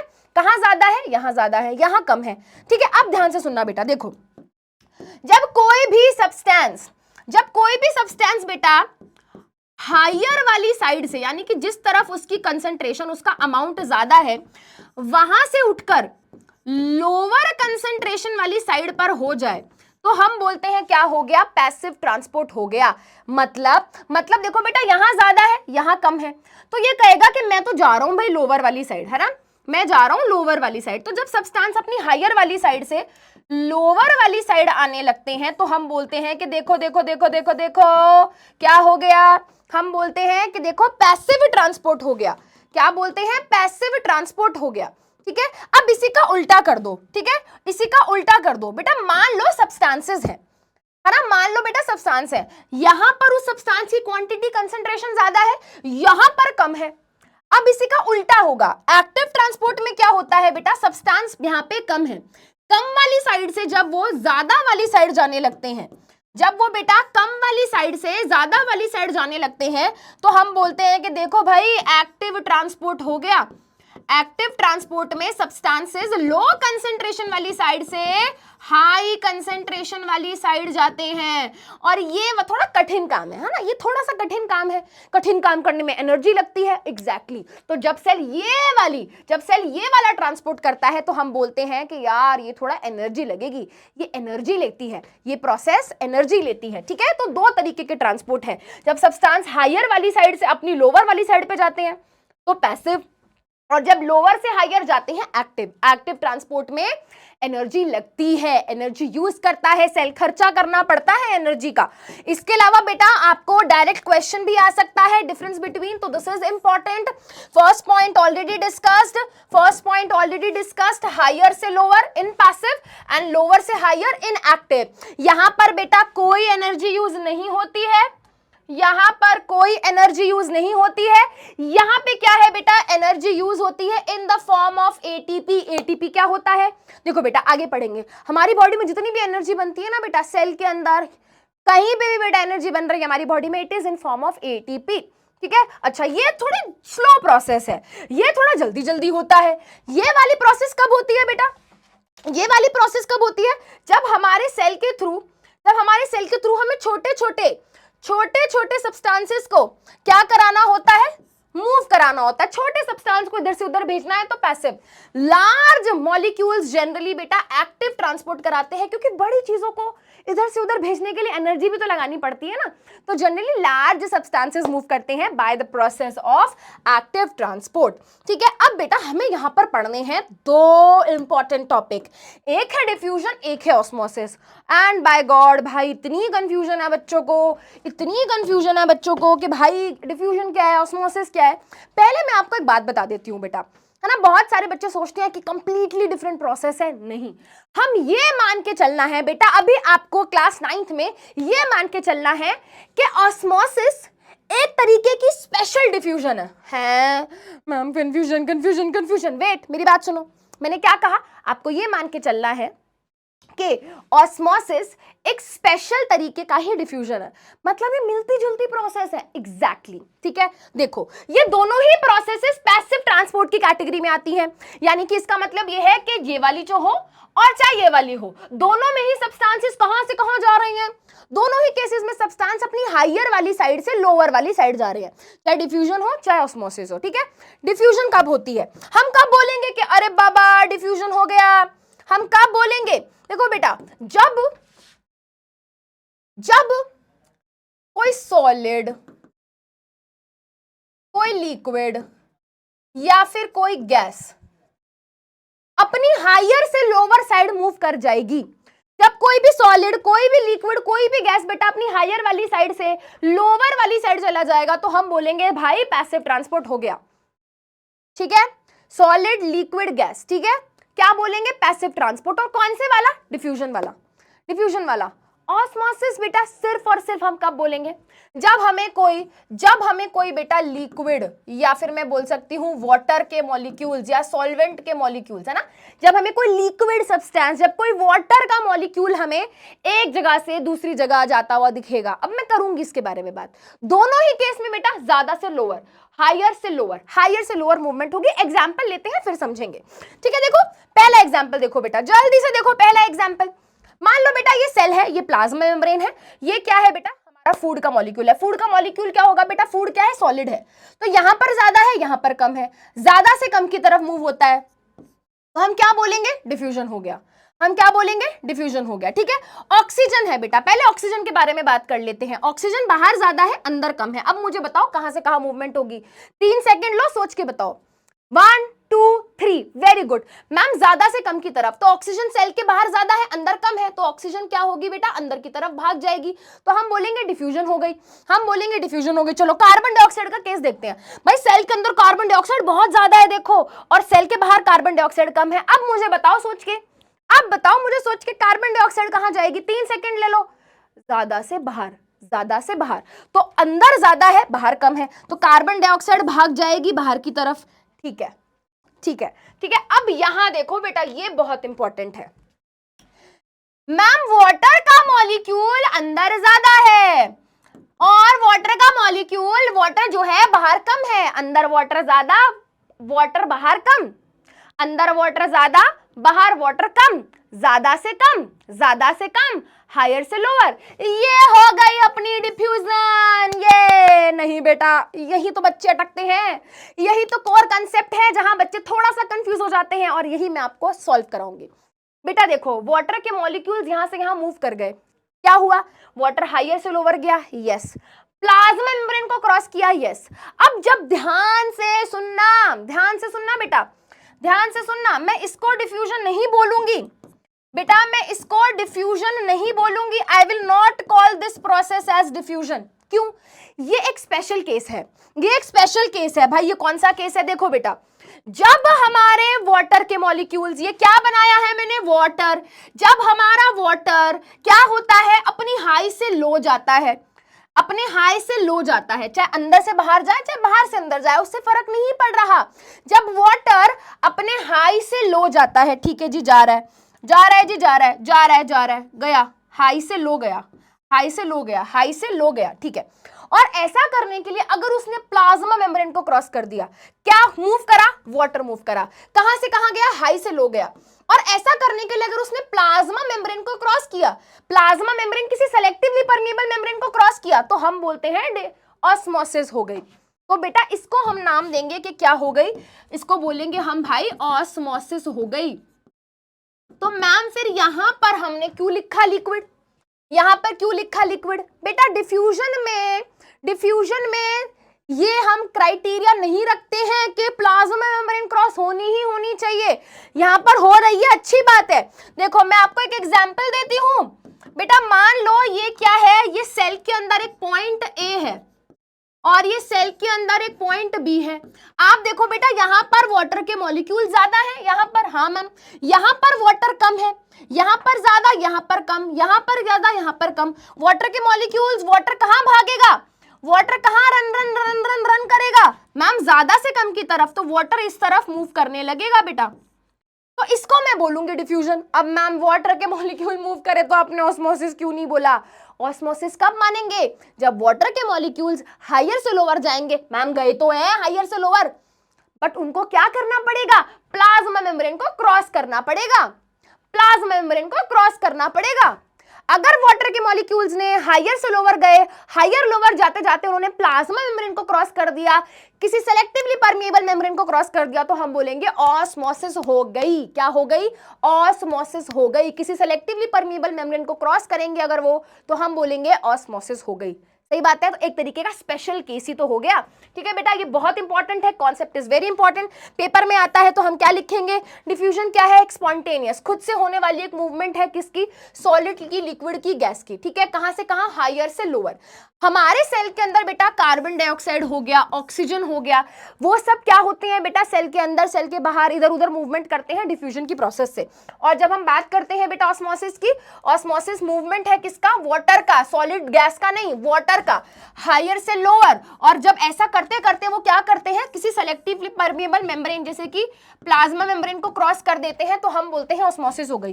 भाई ये दो तरीके की हो सकती है, endo and exo, endo and exo. भाई एंडो और एक्सो का क्या मतलब है, देखो बेटा हमारा biology it's a very beautiful subject है ना, science is a beautiful subject, मैंने तो गलत बात बोल दी, आई एम सॉरी, है ना। Science is a beautiful subject, अगर हम टर्मिनोलॉजीज को बेटा तोड़ तोड़ के पढ़ना शुरू कर दें, समझना शुरू कर दें, तो इट्स वेरी इजी। देखो बेटा ये जो टर्म है ना एंडो, एंडो का मतलब होता है अंदर, एंडो का मतलब होता है अंदर, ठीक है, एंडो मतलब अंदर। एन सुनते ही क्या याद आ रहा है, EN सुनते ही क्या याद आ रहा है, एंटर। और एंटर जब आप कहीं भी करते हो तो अंदर की तरफ करते हो, बाहर की तरफ नहीं करते हो, है ना, एंटर आप हमेशा अंदर होते हो, ठीक है। तो बेटा जब हमारे वाटर के मॉलिक्यूल्स क्या होते हैं, अंदर की तरफ जाते हैं। देखो मान लो बेटा वाटर बाहर ज्यादा है, मान लो भाई वाटर क्या है, वाटर बाहर ज्यादा है, ठीक है। अब बेटा पानी बाहर ज्यादा था, अंदर कम था, तो क्या होगा, सेल के अंदर चला जाएगा पानी। जल्दी बताओ, मैं अगर आपको ये बोलूं कि भाई वाटर के मॉलिक्यूल्स क्या है, वाटर के मॉलिक्यूल्स, वाटर क्या है, बाहर ज्यादा है, पानी अंदर कम है, कहां जाएगा पानी, मैम ज्यादा से कम, ज्यादा से कम, एग्जैक्टली। तो पानी अगर सेल के अंदर जाता है इनटू द सेल, अगर सेल के अंदर जाता है तो एंडोऑस्मोसिस। इसका उल्टा कर दो, इसका उल्टा कर दो कि भाई सेल के अंदर तो क्या था, पानी ज्यादा था, बाहर कम था, अंदर ज्यादा बाहर कम, पानी का एग्जिट हो गया, एग्जिट हो गया, तो क्या बोलेंगे, क्या हो गया, एक्सोऑस्मोसिस हो गया बेटा, एक्सो, एक्सो। तो दो टर्म याद रखने हैं बेटा आपको, एंडो से याद रखना है एंटर, एंडो से याद रखना है एंटर यानी कि इनटू द सेल, अंदर, और एक्सो से याद रखना है बेटा आपको एग्जिट, और एग्जिट हमेशा बाहर की तरफ होती है, आउटसाइड द सेल। एंडोऑस्मोसिस में सेल के अंदर पानी जाता है, एक्सोऑस्मोसिस में सेल से पानी बाहर जाता है, ठीक है बेटा। चलिए अब यहां पर एक बहुत इंपॉर्टेंट कॉन्सेप्ट आता है which is hypertonic, hypotonic and isotonic, ठीक है। आइसोटोनिक में तो कुछ है ही नहीं, उसको छोड़ दो, ध्यान से सुनेंगे, मैं थोड़ा आराम से पढ़ाऊंगी और आपको ये समझ आ जाएगा, ये मेरी गारंटी है, मुझ पे छोड़ दो, है ना। मुझे पता है तुम इस टॉपिक को लेके बहुत परेशान हुए हो, समझ नहीं आया कि मैम क्या चल रहा है, क्या hypertonic, leave everything, just take a deep breath, हमें समझ आएगा, जस्ट से टू योरसेल्फ, हमें समझ आएगा, हमें आज ये समझ आएगा और हम समझ के दिखाएंगे खुद को, ठीक है।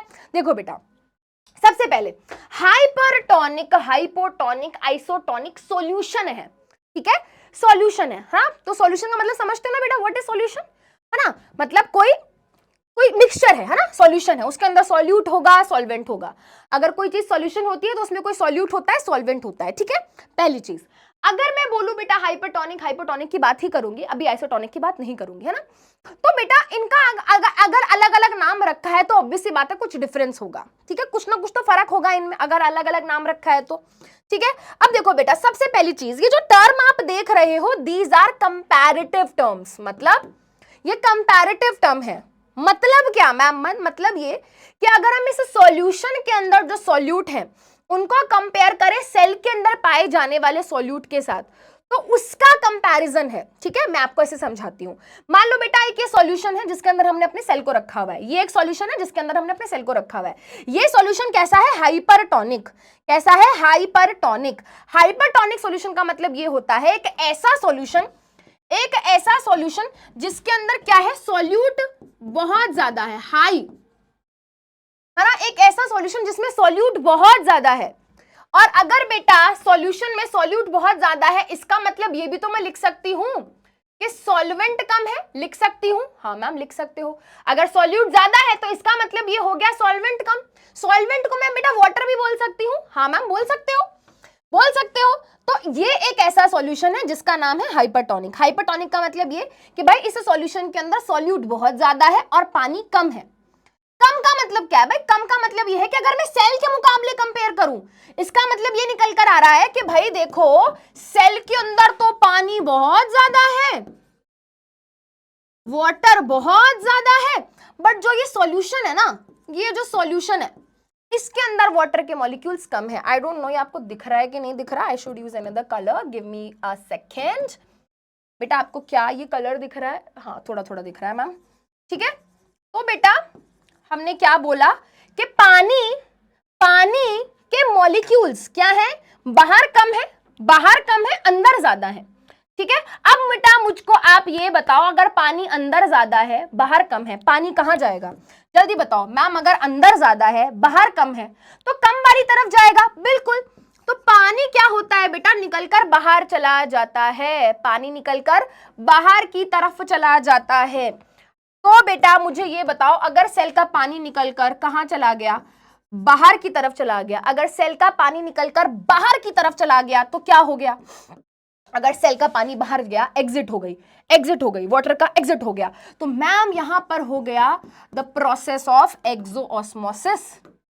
सेल का पानी बाहर निकला, सेल का पानी बाहर निकला, बाहर मतलब एग्जिट, एग्जिट हो गई एक्सोऑस्मोसिस। अब बेटा अगर मैं आपको बोलूं कि यार एक्सोऑस्मोसिस हो गई, पानी बाहर निकल गया, तो पानी, अब सोचो गुब्बारे में से पानी में बाहर निकाल दूं, क्या होगा? पहले तो फूला फूला होगा ऑब्वियसली, है ना, बट अगर उसका पानी बाहर निकल गया तो क्या होगा? मैम वो तो पिचक जाएगा। एग्जैक्टली, पानी बाहर जाएगा गुब्बारे का तो वो पिचक जाएगा, तो भाई ये भी एकदम पिचक जाता है। तो हम बोलते हैं सेल क्या हो जाता है? सेल श्रिंक हो जाता है। ठीक है, सेल क्या हो जाता है? श्रिंक हो जाता है। तो इस केस में क्या हुआ? इस केस में बेटा दोबारा सुनेंगे, हमारे पास एक सॉल्यूशन है, उस सॉल्यूशन के अंदर सॉल्यूट ज्यादा है और पानी कम है। तो मैं सॉल्यूट नहीं बना रही, नहीं तो तुम कंफ्यूज हो जाओगे।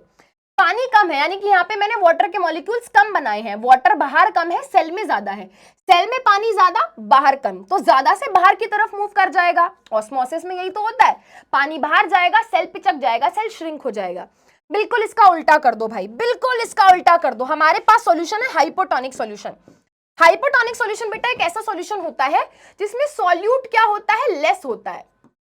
इस सॉल्यूशन में सॉल्यूट बहुत कम है और सॉल्वेंट यानी कि वाटर क्या है? बहुत ज्यादा है, हाई है, हाई है, ज्यादा है, मोर है, ज्यादा है। हाई को बेटा मोर भी लिख सकते हो, है ना, हाई कॉन्सेंट्रेशन की जगह आप मोर भी लिख सकते हो, है ना। इसमें सॉल्यूट ज्यादा और इसमें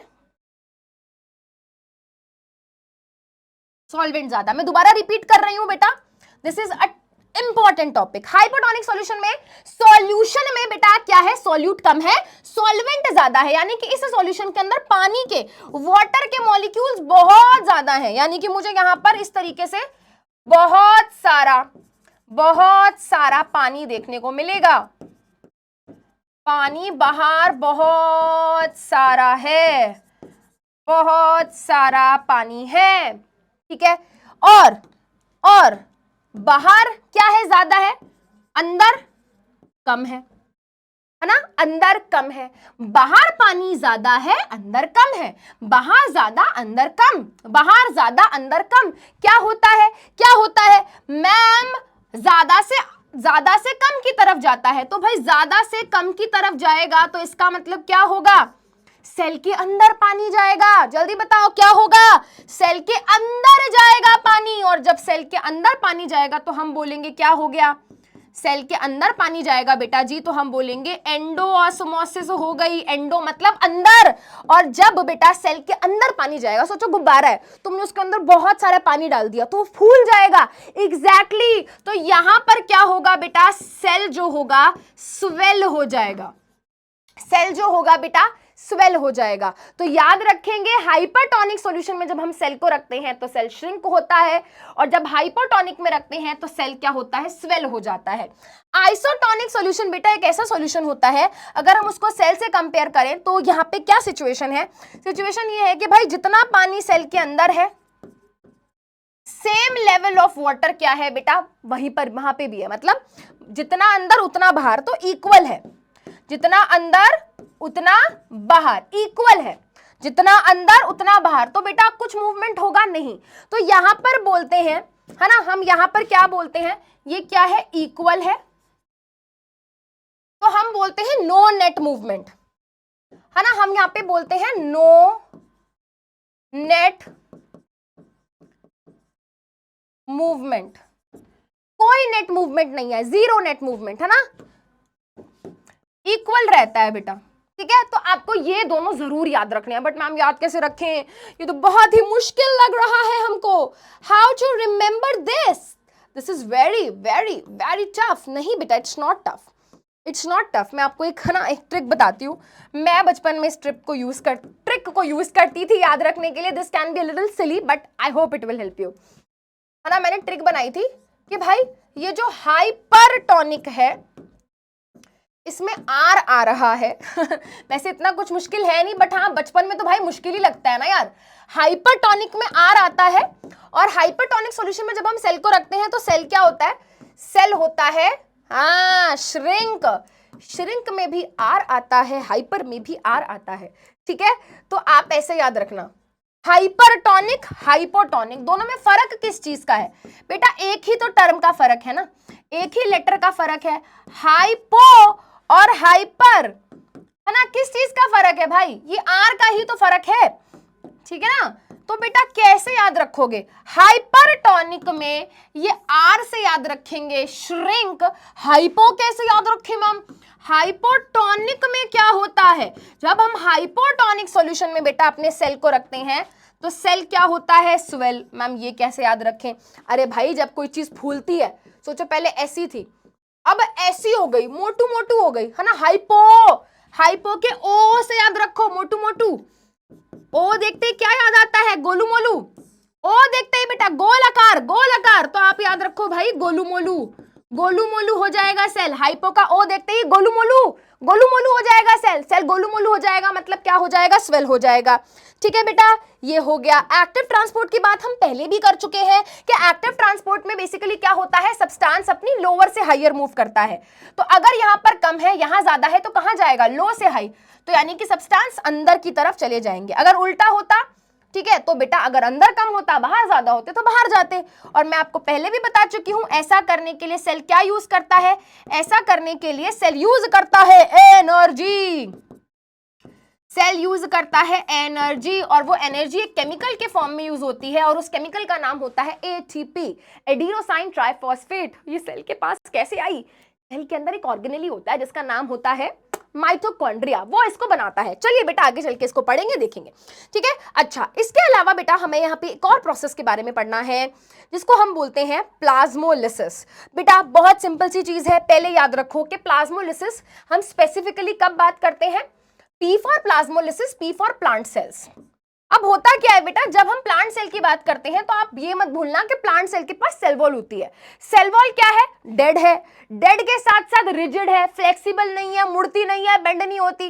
तो कोई भी चीज जब श्रिंक होगी, सोचो मूव तो होगी ना, बट वो तो कह रही है मैं तो नहीं होने वाली मूव। तब होता क्या है, जब हम बेटा अपने प्लांट सेल को, जब हम क्या करते हैं, जब हम प्लांट सेल को किसी हाइपरटोनिक सॉल्यूशन में रखते हैं, बेटा हाइपरटोनिक सॉल्यूशन में रखने पे क्या होता है? हाइपरटोनिक सॉल्यूशन में रखने पे श्रिंक होता है सेल। हाइपरटोनिक में क्या होता है बेटा? सेल क्या होता है? श्रिंक होता है। तो यहाँ पे बहुत ही इंटरेस्टिंग सी चीज देखने को मिलती है बेटा। क्या? देखो बेटा ये जो रेड वाली मैंने लाइनिंग बनाई हुई है, ये क्या है? सेल वॉल, ठीक है। ये क्या है बेटा? Cell wall. और इसके अंदर ही अंदर यहाँ पर क्या हो गई बेटा? ये हो गई प्लाज्मा मेम्ब्रेन। सेल को मैंने कहाँ रख दिया बेटा? सेल को मैंने रख दिया हाइपरटोनिक सॉल्यूशन के अंदर, ठीक है। थोड़ी देर बाद हम देखेंगे बेटा प्लाज्मा मेम्ब्रेन तो धीरे धीरे धीरे सिकुड़ना शुरू हो गई है, अंदर की तरफ आना शुरू हो गई है, देखो बेटा, है ना, धीरे धीरे वो अंदर की तरफ सिकुड़ रही है, देखो बेटा। पर सेल वॉल वैसी की वैसी है। ये देखो बेटा ये और सिकुड़ना शुरू हो गया है। ये अब करते करते देखो बेटा बिल्कुल आखिरी में देखो कितना, ये प्लाज्मा मेम्ब्रेन है बेटा, ये प्लाज्मा मेम्ब्रेन है, this is a plasma membrane. तो यहां पर क्या हुआ बेटा, ये जो प्लाज्मा मेम्ब्रेन है, ये जो प्लाज्मा मेम्ब्रेन है ना, वो अंदर का साइटोप्लाज्म न्यूक्लियस, यानी कि अब एक बात बताओ, मैंने आपको एक स्टार्टिंग में टर्म बताया था प्रोटोप्लाज्म, याद है? एग्जैक्टली प्रोटोप्लाज्म क्या था मैम? सेल वॉल को हटा दो, डेड पार्ट को हटा दो, जो भी पार्ट बचा वो क्या था? Protoplasm, exactly. तो डेड पार्ट, सेल वॉल तो इतनी इतनी इतनी जिद्दी है, रिजिड है, बैठी हुई है, मैं तो नहीं हिल रही। बाकी पूरा का पूरा सेल का जो भी पार्ट है, लिविंग पार्ट है, प्रोटोप्लाज्म वो तो लिविंग है बेटा। अब जैसे ही हमने सेल को कहां रखा? हाइपरटोनिक में रखा, उसने सिकुड़ना शुरू कर दिया, उसने श्रिंक होना शुरू कर दिया, और जब वो श्रिंक हो रहा था तो सिकुड़ता सिकुड़ता सिकुड़ता सिकुड़ता ऐसे इकट्ठा हो गया। क्या हो गया भाई? ऐसे यहां पर इकट्ठा हो गया बीच में, है ना, वो क्या हो गया? श्रिंक हो गया। तो जब हमारा प्लांट सेल हाइपरटोनिक सॉल्यूशन में रखने पे श्रिंक हो जाता है तो उसको हम बोलते हैं प्लाज्मोलिसिस, ठीक है। चलिए बेटा अब बात कर लेते हैं न्यूक्लियस की। तो मैंने आपको पहले भी बताया बेटा, हमारे सेल के अंदर एक ओवल या स्फेरिकल शेप का एक स्ट्रक्चर प्रेजेंट होता है जिसको हम बोलते हैं न्यूक्लियस। न्यूक्लियस के अंदर क्या है बेटा? न्यूक्लियस के अंदर हमारा डीएनए प्रेजेंट है, ठीक है। न्यूक्लियस के अंदर हमारा डीएनए प्रेजेंट है, इसीलिए इसको controlling centre of the cell कहा जाता है। ये सेल की ग्रोथ से लेकर, सेल के डिवीजन से लेकर, है ना, सेल के अंदर प्रोटीन का फॉर्मेशन से लेकर हर चीजों को बेटा डायरेक्टली या इनडायरेक्टली कंट्रोल करता है। अच्छा, इसके पास कितनी मेम्ब्रेन होती है बेटा, इसके पास 2 मेम्ब्रेन होती हैं। मतलब मान लो बेटा ये हमारी प्लाज्मा मेम्ब्रेन है और यहां पर मैं क्या बना रही हूं, यहां पर मैं बना रही हूं बेटा ये न्यूक्लियस। तो ये इसकी क्या हो गई बेटा, ये इसकी अंदर वाली मेम्ब्रेन हो गई, इनर न्यूक्लियर मेम्ब्रेन, और ये बाहर वाली न्यूक्लियर मेम्ब्रेन हो गई। और इसमें क्या होते हैं ना बेटा, छोटे छोटे पोर्स होते हैं, छोटे छोटे छेद होते हैं, है ना। क्या होते हैं, छोटे छोटे छेद होते हैं।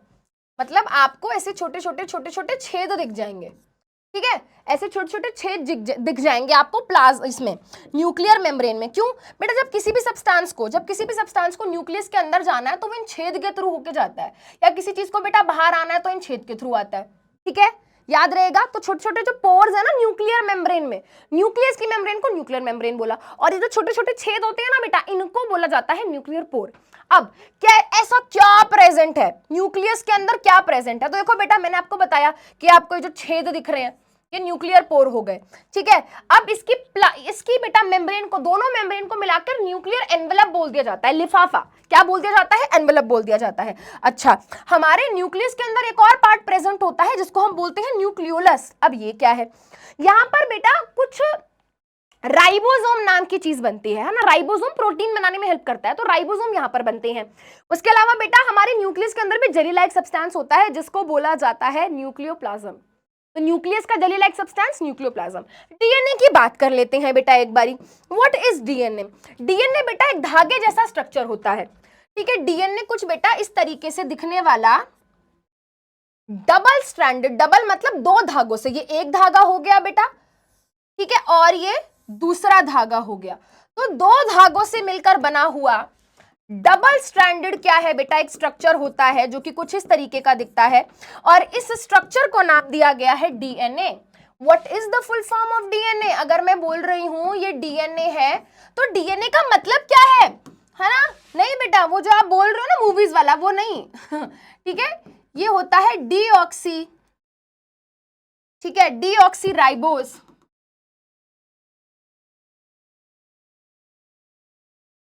डीऑक्सी राइबोस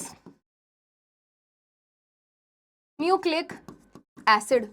मैम एक आरएनए भी सुना है हमने, आरएनए बेटा, आरएनए के जैसे डीएनए के पास 2 धागे हैं ना, वैसे आरएनए के पास सिर्फ एक ही धागा होता है, ठीक है, और उसकी फुल फॉर्म होती है राइबोस न्यूक्लिक एसिड, ठीक है। चलो अब ये डीएनए मैम इतना सुना है, इसका काम क्या है बेटा? हमारी हर चीज की इंफॉर्मेशन ना इस डीएनए में होती है। हर चीज की इंफॉर्मेशन कहाँ होती है बेटा? डीएनए में होती है। मतलब तुम्हारी आंखों का रंग है ना, किसी का नीला है, किसी का ब्राउन है, किसी का ब्लैक है, हरा, किसी का डार्क ब्राउन है, ये इंफॉर्मेशन पता है कहाँ है? डीएनए में। और डीएनए का है न्यूक्लियस में। इवन बेटा इस तरीके के स्ट्रक्चर्स आपने देखा होगा, किसी के ईयर लोब्स, किसी के कान ऐसे होते हैं, किसी के ऐसे होते हैं, नोज की शेप हो गई, लिप्स की शेप हो गई, आपकी आवाज क्या होगी, आपका ब्लड ग्रुप क्या होगा, आपकी हर चीज बेटा, थंब की शेप क्या होगी, हर चीज की इंफॉर्मेशन डीएनए में होती है। तो डीएनए को क्या बोला जाता है? हेरिडिटी मटेरियल बोला जाता है। मतलब ये एक ऐसी चीज होती है बेटा जो पेरेंट्स क्या करते हैं, आगे अपने बच्चों को पास ऑन करते हैं during the time of sexual reproduction, ठीक है। चलिए अब बेटा जब हम डीएनए के बारे में पढ़ते हैं तो यहाँ पर क्या होते हैं, 2 टर्म्स आते हैं, एक होता है क्रोमैटिन, एक होता है क्रोमोसोम। देखो बेटा, अगर ये मैं बोलूं ये हमारा सेल है और ये अंदर वाला गोला न्यूक्लियस है, और इस न्यूक्लियस के अंदर अगर हम देखें, हमारा डीएनए कैसा है, अगर हम बोले कि हमारा डीएनए कैसा है भाई, इस तरीके से फैला हुआ है ना, स्कैटर्ड है, फैला हुआ है, डीएनए का धागा इस तरीके से फैला हुआ है, तो हम बोलेंगे क्या दिख रहा है, हम बोलेंगे कि भाई ये तो क्रोमैटिन दिख रहा है, ये तो क्रोमैटिन दिख रहा है। पर जैसे जैसे हमारा सेल ना डिवाइड करने लगता है, मतलब सेल कह रहा है कि अब तो मैं डिवाइड करूंगा, अपने जैसे 2 बनाऊंगा, तो जब सेल डिवाइड करने वाला होता है या सेल डिवीजन चल रही होती है, तो उस टाइम पे क्या होता है बेटा, इसी डीएनए की शेप बदल जाती है, और अब हमारा डीएनए कुछ इस तरीके की शेप लेकर बैठ गया है ना। हमारे न्यूक्लियस के अंदर हमें कुछ इस तरीके के स्ट्रक्चर्स देखने को मिलते हैं, है ना, इस तरीके के स्ट्रक्चर्स देखने को मिलते हैं बेटा। इन स्ट्रक्चर्स को नाम दिया गया है क्रोमोसोम। क्या नाम दिया गया है बेटा? क्रोमोसोम। तो ये वही डीएनए है, ये भी वही डीएनए है बेटा, ये पहले फैला हुआ है, स्कैटर्ड है, तो क्रोमैटिन, और अगर ये ऐसा दिख रहा है, ऐसी शेप का दिख रहा है, तो क्रोमोसोम। पेपर में क्वेश्चन आता है कि क्रोमोसोम किन 2 चीजों से मिलकर बना है, तो बेटा 2 मेन चीजें जो हमारे डीएनए और प्रोटीन। ये दो चीजें हैं बेटा जिससे मिलके हमारे क्रोमोसोम बने होते हैं। ह्यूमन बॉडी के एक सिंगल सेल में, ह्यूमन बॉडी का एक सिंगल सेल निकालो, उस सिंगल सेल का न्यूक्लियस निकालो, उस न्यूक्लियस के अंदर तुम्हें टोटल 46 क्रोमोसोम देखने को मिलेंगे, जिनको हम 23 पेयर्स भी बोल सकते हैं। ठीक है बेटा, चलिए अब यहां पर बात कर लेते हैं दो तरीके के सेल्स की। हमने न्यूक्लियस के बारे में बात करी, हाँ न्यूक्लियस बहुत इंपॉर्टेंट है, ये है वो है, बट आपको पता है कुछ सेल्स ऐसे भी होते हैं जिनके अंदर न्यूक्लियस ही नहीं होता। हाँ, फिर उनका डीएनए, ओ माय गॉड, ऐसे भी ऑर्गेनिजम्स हैं। यस, अगर हम बात करें बैक्टीरिया की बात करें तो वो बेचारा इतना गरीब है, इतना गरीब है, इतना पुअर है। एक सेल है तो पहली बात, एक ही सेल है बेचारे के पास, है ना। हमारे पास कितने सारे हैं, एक ही सेल है, और वो एक सेल भी पता है कैसा है, प्रोकैरियोटिक।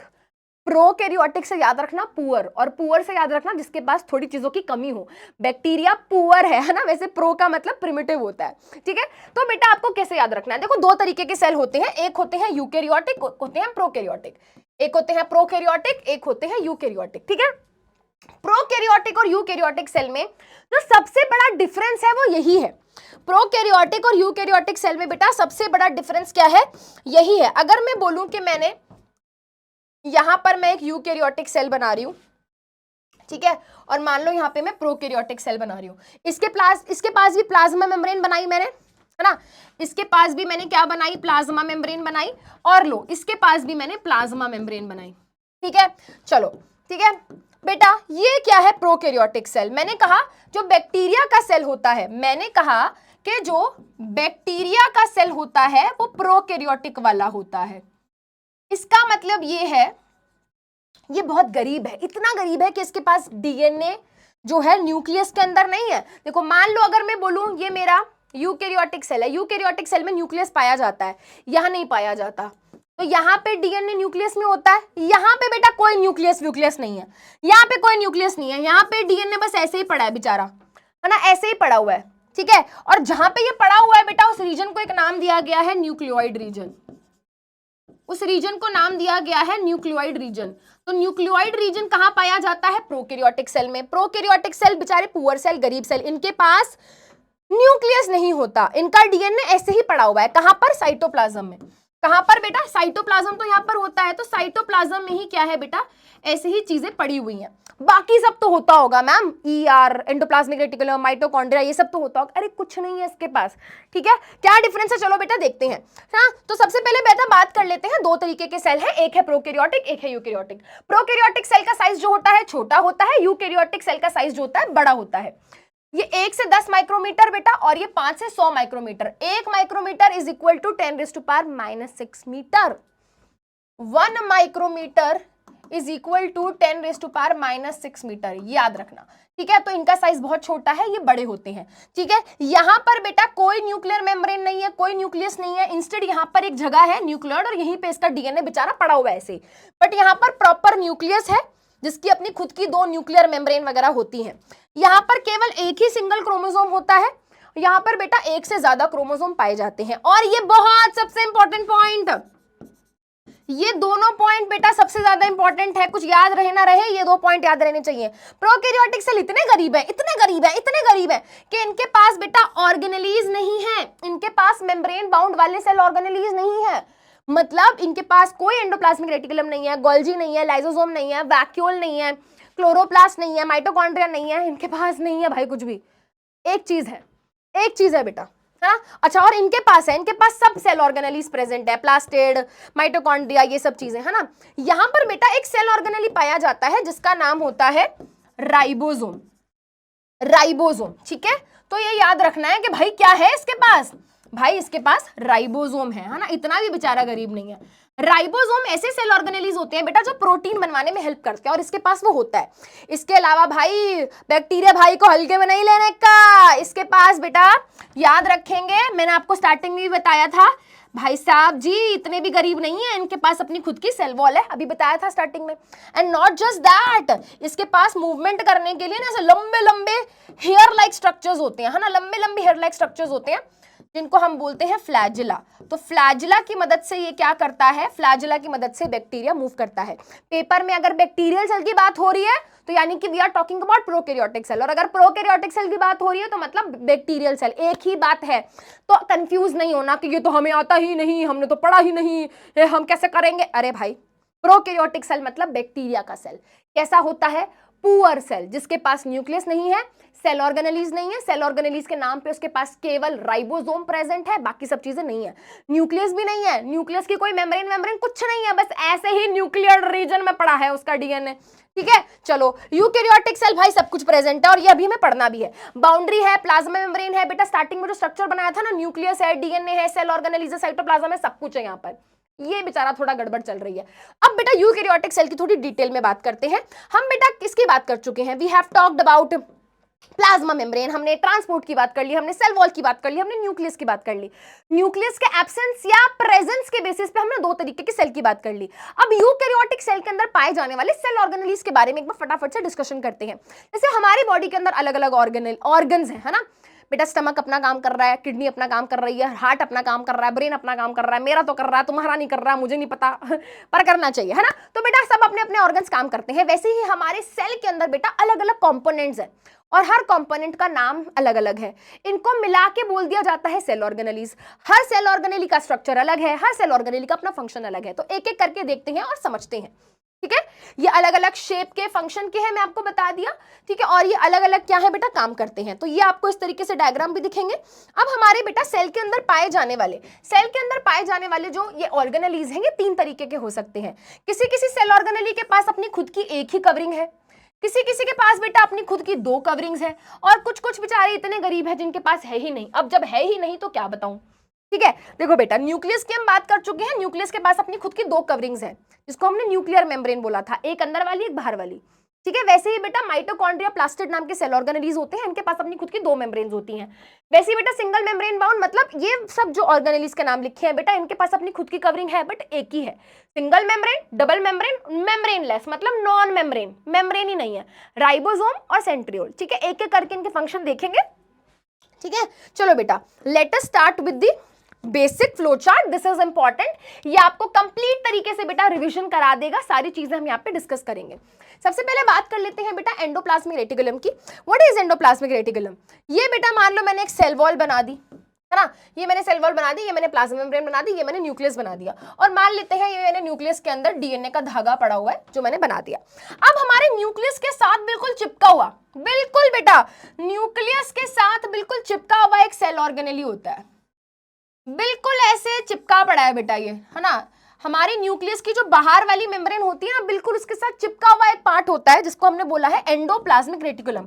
एंडो का मतलब अंदर, प्लाज्मा मतलब साइटोप्लाज्म के अंदर, रेटिकुलम का मतलब होता है नेटवर्क। हमें साइटोप्लाज्म के अंदर एक जाल जैसा कुछ स्ट्रक्चर दिख रहा है। देखो बेटा, ये जाल जैसा नहीं लग रहा, जाल, नेटवर्क।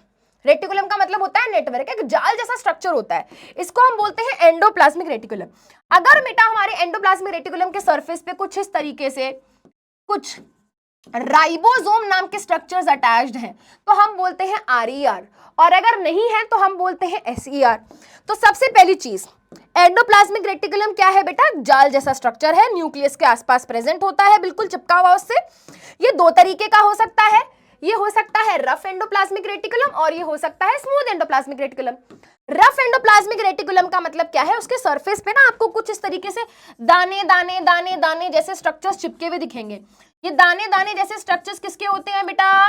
ये होते हैं राइबोसोम के। तो याद रखेंगे आरईआर के सरफेस पे राइबोसोम अटैच्ड होते हैं, इसलिए उनका नाम रफ एंडोप्लाज्मिक रेटिकुलम है। स्मूथ एंडोप्लाज्मिक बिल्कुल स्मूथ है, इस पे सरफेस पे कुछ नहीं है, चपाट एकदम बिल्कुल स्मूथ। तो इस पे क्योंकि नहीं होते राइबोसोम, क्या है? डिवॉइड है। डिवॉइड का मतलब एब्सेंट है, तो यहां पर नाम पड़ गया स्मूथ। याद रखेंगे बेटा, ये जो आरईआर होता है रफ एंडोप्लाज्मिक रेटिकुलम, शॉर्ट में बेटा इसको आरईआर बोल दिया जाता है। इसका काम है प्रोटीन बनवाना, बॉडी के अंदर एंजाइम्स बनवाना। स्मूथ एंडोप्लाज्मिक रेटिकुलम का काम होता है बेटा लिपिड बनवाना। जैसे कि आपको एग्जांपल देती हूं, हमारी प्लाज्मा मेम्ब्रेन किससे मिलकर बनी है? मैम प्लाज्मा मेम्ब्रेन मिलकर बनी है लिपिड से। एग्जैक्टली, वो लिपिड पता है कौन बना के देता है? Smooth endoplasmic reticulum. Plasma membrane में और क्या था? मैम हमारी प्लाज्मा मेम्ब्रेन में प्रोटीन भी था, आपने बताया था। वो पता है कौन बना के देता है? ये बना के देता है। Rough endoplasmic reticulum. ठीक है बेटा, तो हम ये भी बोलते हैं कि हमारा ER membrane biogenesis, membrane biogenesis मतलब मेम्ब्रेन मतलब प्लाज्मा मेम्ब्रेन, बायो मतलब लिविंग, जेनेसिस मतलब बनाना। तो हमारी प्लाज्मा मेम्ब्रेन को बनाने के लिए जो सामान चाहिए ना, वो यही बना के देता है। ठीक है, सेल के अंदर प्रोटीन बनाना, लिपिड बनाना यही करता है। और मैं आपको इंटरेस्टिंग बात बताती हूँ बेटा, हमारे जो लिवर के सेल्स है ना, उन लिवर के सेल्स के अंदर जो ये स्मूथ एंडोप्लाज्मिक रेटिकुलम होता है, ये बहुत सारे ड्रग्स को, मेडिसिन जो हम खाते हैं, कई बार इंसेक्टिसाइड, पेस्टिसाइड हमारे शरीर में जाते हैं, उनको डिटॉक्स करने का काम, मतलब उनको हमारे ब्लड से निकलवाने का काम भी क्या है बेटा, ये करता है। तो ये अच्छे अच्छे काम कर रहा है हमारी बॉडी में। ठीक है बेटा, 2 तरीके का होता है, याद रखेंगे। इसके बाद बेटा बात करते हैं गोल्जी अपरेटस की। अब ये जो गोल्जी मौसी है ना, बड़ी अच्छी है ना, ये गोल्जी मौसी क्या है, बहुत अच्छी है। क्या करती है, देखो बेटा यहाँ पे ध्यान, थोड़ा सा ध्यान से देखना और समझने की कोशिश करना। देखो बेटा, मान लो कि हमारे है ना इस एंडोप्लाज्मिक रेटिकुलम के अंदर कोई प्रोटीन वगैरह बन रहा है। ठीक है, अब क्या होगा बेटा, हमारे साइटोप्लाज्म के अंदर एक सेल ऑर्गेनेली होगा जिसका नाम, इसका स्ट्रक्चर कुछ ऐसा सा होता है, और इसका नाम क्या होता है बेटा, इसका नाम होता है गोल्जी, है ना, गोल्जी, गोल्जी बॉडीज या गोल्जी अपरेटस। ये जो भी चीजें बेटा ER में बनती हैं, जो भी प्रोटीन लिपिड बेटा ER में बनता है, एंडोप्लाज्मिक रेटिकुलम उसको इसके पास भेज देता है कि अब तुम जाओ गोल्जी मौसी के पास, वो तुम्हें स्टोर करेंगी, वो तुम्हें मॉडिफाई करेंगी, वो तुम्हें पैक करेंगी, और तुम्हें जहां भी जाना है वो तुम्हें आगे पहुंचा देंगी। तो एक्चुअली में बेटा जो भी चीजें ER में बनती हैं, एंडोप्लाज्मिक रेटिकुलम में बनती हैं, वो हमारी गोल्जी अपरेटस या गोल्जी बॉडी के पास जाती हैं, और इसका काम होता है बेटा चीजों को स्टोर करना, चीजों को मॉडिफाई करना, चीजों को पैक करके बाहर या सेल के अंदर अगर कहीं पहुंचाना है तो वो कर देना। तो एक्चुअली में बेटा है ना, हम गोल्जी का बात देखें तो इनको गोल्जी बॉडीज क्यों कहा जाता है, क्योंकि ये छोटे छोटे, बहुत सारे छोटे छोटे कंपोनेंट से मिलकर बनी है ना। ये देखो बेटा, ये एक थैले जैसा स्ट्रक्चर, ये दूसरा थैले जैसा स्ट्रक्चर, ये तीसरा थैले जैसा स्ट्रक्चर, और ये सब थैले जैसे स्ट्रक्चर एक दूसरे के पैरेलल अरेंज्ड होते हैं। तो छोटी छोटी बॉडीज मिल गई, तो इसलिए इनको बोल दिया गोल्जी बॉडीज। ठीक है, कैमिलो गोल्जी ने इनको पहली बार डिस्कवर किया था, उनके नाम पे इसका नाम पड़ा है। नॉट जस्ट दिस, हमारे सेल के अंदर एक ऑर्गेनेली प्रेजेंट होता है जो हमेशा गुस्से में रहता है, जिसका नाम होता है लाइसोसोम, है ना। उसके पास कोई भी चीज जाती है वो उसके टुकड़े टुकड़े कर देता है। वो लाइसोसोम बनाने का काम भी बेटा ये गोल्जी मौसी करती है ना। तो ये काफी इंपॉर्टेंट पार्ट है। चलिए, तो अब बात कर लेते हैं बेटा किसकी, बात कर लेते हैं वैक्यूल्स की। When we talk about vacuoles, vacuoles बेटा क्या होते हैं, क्या होते हैं बेटा, वैक्यूल कुछ इस तरीके से बड़े बड़े, है ना, स्टोरेज, इस तरीके से बड़े बड़े क्या है बेटा, स्टोरेज ऑर्गन्स होते हैं। प्लांट के अंदर वैक्यूल बड़े साइज के होते हैं, प्लांट के सेल में, एनिमल के सेल में छोटे साइज के होते हैं। क्या काम है इनका बेटा, यहाँ पर बहुत सारी चीजें स्टोर होती हैं। कोई वेस्ट है वैक्यूल में डाल दो जी, स्टोर कर लेगा। पानी शानी एक्स्ट्रा है, यहाँ डाल दो, स्टोर कर लेगा। मिनरल्स हैं, यहाँ डाल दो, स्टोर कर लेगा। तो वैक्यूल बेसिकली स्टोरेज के लिए क्या है, रिस्पॉन्सिबल है। कई बार इतने बड़े होते हैं कि प्लांट सेल का 90% of the cell volume occupy कर लेते हैं, और न्यूक्लियस को धक्का मार के बिल्कुल कोने में कर देते हैं। ठीक है, चलो जी, अब जैसे हमने बात कर ली बेटा वैक्यूल का काम क्या है, वाटर को, मिनरल को, फूड को, इन सबको स्टोर करना। और एक इंपॉर्टेंट पॉइंट ये है बेटा, ये सेल को टर्जिडिटी देते हैं। जैसे बेटा अगर मैं गुब्बारे के अंदर पानी भर के रखूंगी तो उसकी शेप मेंटेन रहेगी, जैसे ही पानी बाहर निकलेगा उसकी शेप बिगड़ जाएगी।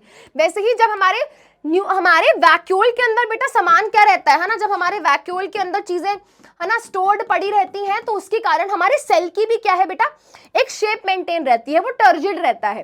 ठीक है, चलिए, इसके अलावा बेटा व्हेन वी टॉक अबाउट खतरनाक वाला, है ना, खतरनाक वाला सेल ऑर्गेनेली जिसका नाम है लाइसोसोम। लाइसोसोम को suicide bag of the cell भी बोलते हैं।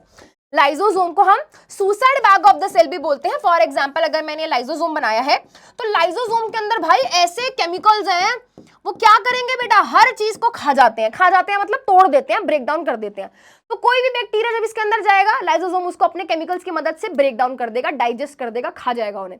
कोई भी चीज इसके अंदर जाएगी, मान लो बेटा सेल के अंदर कोई चीज पुरानी हो गई है, कोई सेल ऑर्गेनेली मर गया है, पुराना हो गया है, डैमेज हो गया है, बूढ़ा हो गया है, तो उसको इसमें डाल देते हैं, और इसमें क्या होता है बेटा, वो अपने केमिकल्स की मदद से, अपने एंजाइम्स की मदद से इनको क्या कर देता है बेटा, खत्म कर देता है। अब कई बार पता है क्या होता है, मान लो बेटा, मान लो हमारे सेल के अंदर ना चीजें डैमेज होना शुरू हो गई हैं, है ना, इस तरीके से चीजें थोड़ा डैमेज होना शुरू हो गई हैं, तो इस केस में पता है ये लाइसोसोम क्या करेगा बेटा, ये अपने आप को बर्स्ट कर लेगा, अपने आप को ब्लास्ट कर लेगा, जिसके कारण ये सारे जो केमिकल्स थे बेटा ये बाहर निकल जाएंगे और ये सारे केमिकल्स क्या करेंगे बेटा, इन सबको खत्म कर देंगे और इसी कारण ये गाइस अपने ही सेल को मार देता है और इसीलिए इसको नाम दिया गया है suicide bag of the cell, क्योंकि ये सेल को ही खत्म कर देता है जिस सेल के अंदर ये पाया जाता है।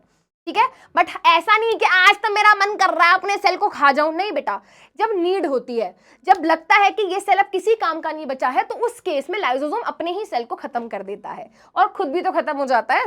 ठीक है, चलो बेटा अब बात कर लेते हैं सबसे दो इंपॉर्टेंट सेल ऑर्गेनेलीज की, एक का नाम है माइटोकॉन्ड्रिया, एक का नाम है प्लास्टिड। ठीक है बेटा, चलो देखते हैं। तो जब हम माइटोकॉन्ड्रिया की बात करते हैं, माइटोकॉन्ड्रिया के पास अपनी खुद की दो कवरिंग्स हैं। अंदर वाली कवरिंग जो होती है बेटा, देखो अगर मैं बोलूं ये माइटोकॉन्ड्रिया है, ये उसकी बाहर वाली मेम्ब्रेन है, बाहर वाली कवरिंग है। जो अंदर वाली कवरिंग है वो अंदर इस तरीके से क्या होती है, उसमें अंदर की तरफ फोल्ड होते हैं। मैं सीधी सीधी नहीं बना रही, देखो बेटा, अंदर की तरफ अंदर की तरफ अंदर की तरफ फोल्डिंग्स है। इन फोल्डिंग्स को बेटा नाम दिया गया है, इन फोल्डिंग्स को नाम दिया गया है क्रिस्टे, इन फोल्डिंग्स को नाम दिया गया है क्रिस्टे। ठीक है, जितना ज्यादा सरफेस एरिया उतना ज्यादा काम। क्या काम है? माइटोकॉन्ड्रिया वो पार्ट है हमारे सेल का जहां पे एनर्जी बनाई जाएगी। माइटोकॉन्ड्रिया के अंदर एक प्रोसेस होती है जिसका नाम होता है सेल्यूलर रेस्पिरेशन, और जब ये सेल्यूलर रेस्पिरेशन की प्रोसेस पूरी होती है तो हमारे सेल के अंदर बनती है एनर्जी। और ये एनर्जी कब बनती है बेटा? जब एरोबिक रेस्पिरेशन की प्रोसेस पूरी हुई। एनर्जी जो बनती है बेटा एटीपी की फॉर्म में बनती है, एडिनोसाइन ट्राइफॉस्फेट, ये इस केमिकल सब्सटेंस का नाम है। और हमारे सेल के अंदर जब भी एनर्जी बनती है बेटा इस फॉर्म में बनती है। कहां बनती है बेटा? माइटोकॉन्ड्रिया में बनती है। और क्योंकि माइटोकॉन्ड्रिया के अंदर इतनी सारी एनर्जी बन रही है, इसलिए हमारे माइटोकॉन्ड्रिया को नाम दिया गया है powerhouse of the cell. Power, energy यहां पर बन रही है इसीलिए। अच्छा, एक बहुत इंपॉर्टेंट और इंटरेस्टिंग बात यह है, माइटोकॉन्ड्रिया इज लाइक सिस्टम है इसका। हाँ, इसका सिस्टम चल रहा है बेटा सेल के अंदर। भाई साहब जी अपना खुद का डीएनए मॉलिक्यूल लेकर बैठे हैं। भाई साहब जी के पास अपना खुद का डीएनए है, खुद का आरएनए और खुद का राइबोसोम भी है। इसको बोलते हैं बेटा सिस्टम, है ना। तो माइटोकॉन्ड्रिया का सिस्टम चलता है बेटा, है ना। तो ये बहुत इंपॉर्टेंट टॉपिक है बेटा, ये आपको आना चाहिए। क्वेश्चन बनता है डायरेक्ट, किस सेल ऑर्गेनेल को powerhouse of the cell बोलते हैं और क्यों? माइटोकॉन्ड्रिया को बोलते हैं क्योंकि इसके अंदर सेलुलर रेस्पिरेशन की प्रोसेस होती है। इस प्रोसेस के टाइम पर हम फूड को तोड़ के एनर्जी बनाते हैं। एनर्जी एटीपी की फॉर्म में बनती है, क्योंकि इसके अंदर इतनी सारी एनर्जी बनती है, इसीलिए इसको क्या बोला जाता है? Powerhouse of the cell. ठीक है, चलो अगर आपने कभी प्लांट्स को ध्यान से देखा है, हाँ मैम देखा है, कितने प्यारे होते हैं, रंग बिरंगे होते हैं, है ना। लाल गुलाब, क्या बात है, बहुत अच्छा, है ना। पीला पीला सनफ्लावर, वाह वाह वाह। ऑरेंज कलर का ऑरेंज, है ना। कैरेट, ये पिंक, ऑरेंज, ये सब कलर कहां से आ रहे हैं? ये सब कलर बेटा प्लांट के अंदर पाए जाने वाले एक सेल ऑर्गेनेलीज की वजह से आ रहे हैं, जिसका नाम है प्लास्टिड। अब बेटा एक सेल ऑर्गेनेली होता है प्लांट सेल के अंदर, एनिमल के अंदर नहीं भाई, एनिमल के अंदर नहीं, प्लांट के अंदर। प्लांट के सेल में हमें क्या देखने को मिलता है? प्लास्टिड नाम का सेल ऑर्गेनेली देखने को मिलता है। ये तीन तरीके का हो सकता है भाई, chromoplast, leucoplast and chloroplast. Chloroplast तो सुना सुना लग रहा है। हाँ देखो बेटा ग्रीन के अलावा अगर आपको कोई भी कलर देखने को मिल रहा है प्लांट के अंदर, है ना, पिंक, रेड, येलो, है ना, ऑरेंज, आपको कोई भी कलर अगर आपको ग्रीन के अलावा देखने को मिल रहा है बेटा, वो कलर देने का काम होता है क्रोमोप्लास्ट का। फ्लावर्स का, फ्रूट का कलर इसकी वजह से होता है। अगर ग्रीन कलर दिख रहा है तो, जैसे कि ग्रीन कलर की लीफ दिख रही है, तो मैम वो ग्रीन क्यों है? क्योंकि बेटा वहां उस पार्ट में जो सेल प्रेजेंट है, उन सेल के अंदर क्लोरोप्लास्ट प्रेजेंट है। क्लोरोप्लास्ट के अंदर ऐसा क्या है भाई? क्लोरोप्लास्ट के अंदर क्लोरोफिल प्रेजेंट होता है। और हम बचपन से पढ़ते आ रहे हैं क्लोरोफिल एक ग्रीन कलर का पिगमेंट है, ये जहां पे भी प्रेजेंट होता है उस पार्ट को ग्रीन कर देता है। और ये इतना इंपॉर्टेंट है कि हमें फोटोसिंथेसिस में हेल्प करता है। फोटोसिंथेसिस होती है तो फूड बनता है, और फूड बनता है तो ऑक्सीजन भी बनती है फोटोसिंथेसिस में। तो एक्चुअली में हमें जो खाना मिल रहा है, हमें जो ऑक्सीजन मिल रही है, वो क्लोरोप्लास्ट की वजह से मिल रही है। Thank you chloroplast. चलो सब थैंक यू बोलो, कितना इंपॉर्टेंट काम कर रहा है ना। तो ग्रीन कलर देने का काम, फोटोसिंथेसिस करके खाना, ऑक्सीजन बनाने का काम ये करता है। ये क्या करता है फिर? ये किस काम का? इसके पास कोई पिगमेंट नहीं है, कोई कलर वाली चीज नहीं है इसके पास, तो फिर ये क्या करता है? अरे भाई स्टोरेज, खाना बनेगा, स्टोर करना पड़ेगा। ऑयल, प्रोटीन, फैट्स, ये सब चीजें बनेंगी, कहाँ स्टोर होंगी? ल्यूकोप्लास्ट में होंगी। बेटा इनको कलरलेस प्लास्टिड कहा जाता है, इनका कोई कलर नहीं होता। ठीक है, और ये क्या करते हैं बेटा? Synthesis and storage of food करते हैं। ये बाकी कलर देता है अदर देन ग्रीन, और ये ग्रीन देता है। ठीक है बेटा, तो ये हमारी क्या हो गई, क्लोरोप्लास्ट की बात हो गई। क्लोरोप्लास्ट का स्ट्रक्चर देख लेते हैं बेटा। ये ग्रीन कलर का प्लास्टिड होता है, फोटोसिंथेसिस में इन्वॉल्व है, फूड बनाता है, ऑक्सीजन बनाता है, ग्रीन कलर देता है, बात कर चुके हैं। हमें जो ऑक्सीजन मिल रही है बेटा हमारे पूरे एटमॉस्फेयर में, कहीं ना कहीं ये इंपॉर्टेंट है। और गाइस इसका भी सिस्टम चल रहा है, इसका भी सिस्टम चल रहा है। इसके पास अपना खुद का डीएनए, आरएनए, और इसके पास भी अपना खुद का राइबोसोम है। बट मैम ये करते क्या है अपना खुद का डीएनए लेके? अरे भाई इनका अपना खुद का डीएनए, आरएनए और राइबोसोम है। राइबोसोम प्रोटीन फैक्ट्री होती है, प्रोटीन बनाने का काम करती है। तो ये अपने प्रोटीन खुद बनाते हैं, अपनी जय अपनी खुद ही कर रहे हैं, है ना। तो भाई किसी और का मुंह नहीं देख रहे, भाई प्रोटीन बना के दे दे, ऐसे नहीं, अपना प्रोटीन खुद ही बना लेते हैं, क्योंकि खुद का डीएनए, खुद का आरएनए, खुद का राइबोसोम है। ठीक है बेटा, अब ये जो आपको स्ट्रक्चर्स दिखाई दे रहे हैं, यहाँ से आप थोड़ा सा डिकोड करने की कोशिश करो। इसके पास भी क्या है, अपनी खुद की दो मेम्ब्रेन्स है। देखो ये बाहर वाली मेम्ब्रेन, ये अंदर वाली मेम्ब्रेन। और ये जो आपको सिक्के सिक्के जैसे स्ट्रक्चर्स दिख रहे हैं ना, ये सिक्का, ये एक सिक्का होता है थाइलाकॉइड, ये एक सिक्का होता है बेटा थाइलाकॉइड। और ऐसे बहुत सारे कॉइन जैसे या थाली जैसे स्ट्रक्चर्स एक के बाद एक के बाद एक के बाद अरेंज होते हैं। तो ये जो पूरा स्ट्रक्चर बन गया बेटा, इसको नाम बोला जाता, इसका नाम होता है ग्रैनम। ठीक है, और यहीं पे बेटा, है ना, यहीं पे इस तरीके से ग्रीन कलर के होते हैं, बट लाल कलर के बना रही हूं सो दैट तुम्हें दिखाई दे। यहां पर बेटा इस तरीके से क्या होते हैं, क्लोरोफिल पिगमेंट लगे होते हैं, जिनकी मदद से फोटोसिंथेसिस की प्रोसेस होती है। ठीक है, चलिए राइबोसोम की बात कर लेते हैं। काफी हम बात कर चुके हैं भाई, ये एक ऐसा सेल ऑर्गेनेली है जिसकी अपनी खुद की कोई मेम्ब्रेन नहीं होती। ठीक है, ये क्या करते हैं, प्रोटीन बनाने में हेल्प करते हैं। ये प्रोकैरियोटिक, यूकैरियोटिक, बैक्टीरिया के सेल में और बाकी दूसरे ऑर्गेनिजम्स के सेल में, सब में क्या होते हैं बेटा, सब में क्या होते हैं, प्रेजेंट होते हैं। देखो बेटा आपको एक सिंपल सी चीज बताऊंगी, बैक्टीरिया का सेल होता है प्रोकैरियोटिक, इसके अलावा हमारी बॉडी का सेल कोई भी उठा लो यूकैरियोटिक है, प्लांट की बॉडी का सेल उठा लो यूकैरियोटिक है, फंजाई का सेल उठा लो यूकैरियोटिक है। बैक्टीरिया का सेल प्रोकैरियोटिक, बाकी सबका सेल यूकैरियोटिक। अमीबा का सेल यूकैरियोटिक, पैरामीशियम का सेल यूकैरियोटिक, ईस्ट का सेल प्रोकैरियोटिक, क्लेमाइडोमोनास का सेल प्रोकैरियोटिक, यूग्लिना का सेल, फंजाई का सेल ये वाला यूकैरियोटिक, हमारा हार्ट का सेल यूकैरियोटिक, मैम मसल का सेल यूकैरियोटिक, मैम ब्रेन का सेल यूकैरियोटिक, मैम बैक्टीरिया का सेल प्रोकैरियोटिक, माइकोप्लाज्मा का सेल प्रोकैरियोटिक, माइकोप्लाज्मा बैक्टीरिया था क्योंकि, लैक्टोबैसिलस का सेल बेटा प्रोकैरियोटिक। समझ गए? हाँ, अब एक छोटा सा टॉपिक देख लेते हैं बेटा, दैट इज सेल डिवीजन। हमने सेल के बारे में बात करी बेटा, सेल डिवाइड कैसे करता है। ठीक है, सेल डिवाइड करने का मतलब क्या, देखो बेटा मान लो ये मेरा एक सेल है, ये एक सेल ने क्या किया बेटा, अपने जैसे और सेल बना दिए। सेल ने क्या किया, सेल ने क्या किया बेटा, ये सेल था, सेल ने कहा मैं तो अपने जैसे और सेल बनाना चाहता हूं। तो सेल जब क्या करता है बेटा, जब सेल अपने जैसे और नए सेल बना देता है तो हम बोलते हैं सेल डिवीजन हो गई। अब ये सेल डिवीजन दो तरीके की हो सकती है, माइटोसिस एंड मियोसिस। माइटोसिस और मियोसिस में सबसे पहला डिफरेंस, माइटोसिस और मियोसिस में बेटा जो सबसे पहला डिफरेंस है वो ये होता है कि जब किसी सेल के अंदर माइटोसिस होती है तो बेटा माइटोसिस खत्म होने पर हमें उसके जैसे दो सेल मिलते हैं, है ना, उसके जैसे दो सेल मिलते हैं। बट मियोसिस में क्या होता है बेटा, जब मियोसिस की प्रोसेस पूरी होती है, जब मियोसिस की प्रोसेस पूरी होती है तो मियोसिस की प्रोसेस पूरी होने पर हमें, एक मिनट, हमें क्या मिलते हैं, हमें उसके जैसे चार सेल मिलते हैं।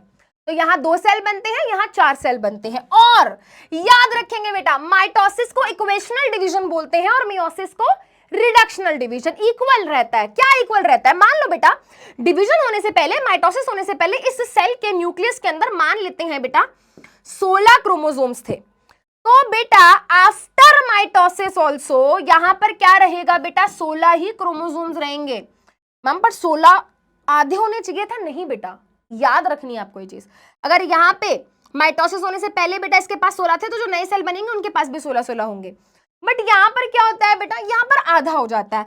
मियोसिस होने से पहले अगर इस सेल के पास 16 क्रोमोसोम्स थे तो भाई मियोसिस होने के बाद ये इसको क्या मिलेगा, इसका आधा, इसका आधा, 16 का आधा 8, इसको क्या मिलेगा, इसका आधा, इसका आधा 8, इसको क्या मिलेगा, अरे भाई इसका आधा 8, इसको क्या मिलेगा मैम, इसका आधा। पर इतना तो है ही नहीं, अरे भाई बन जाता है, वो बाद की बात है, वो बड़ी क्लास में पढ़ते हैं। चलो एक और एग्जाम्पल देखते हैं, है ना, एक और एग्जाम्पल देखते हैं। अगर मैं बोलूं, है ना, मैं बोलूं बेटा मेरे पास, मैं बोलूं भाई मेरे पास एक सेल है,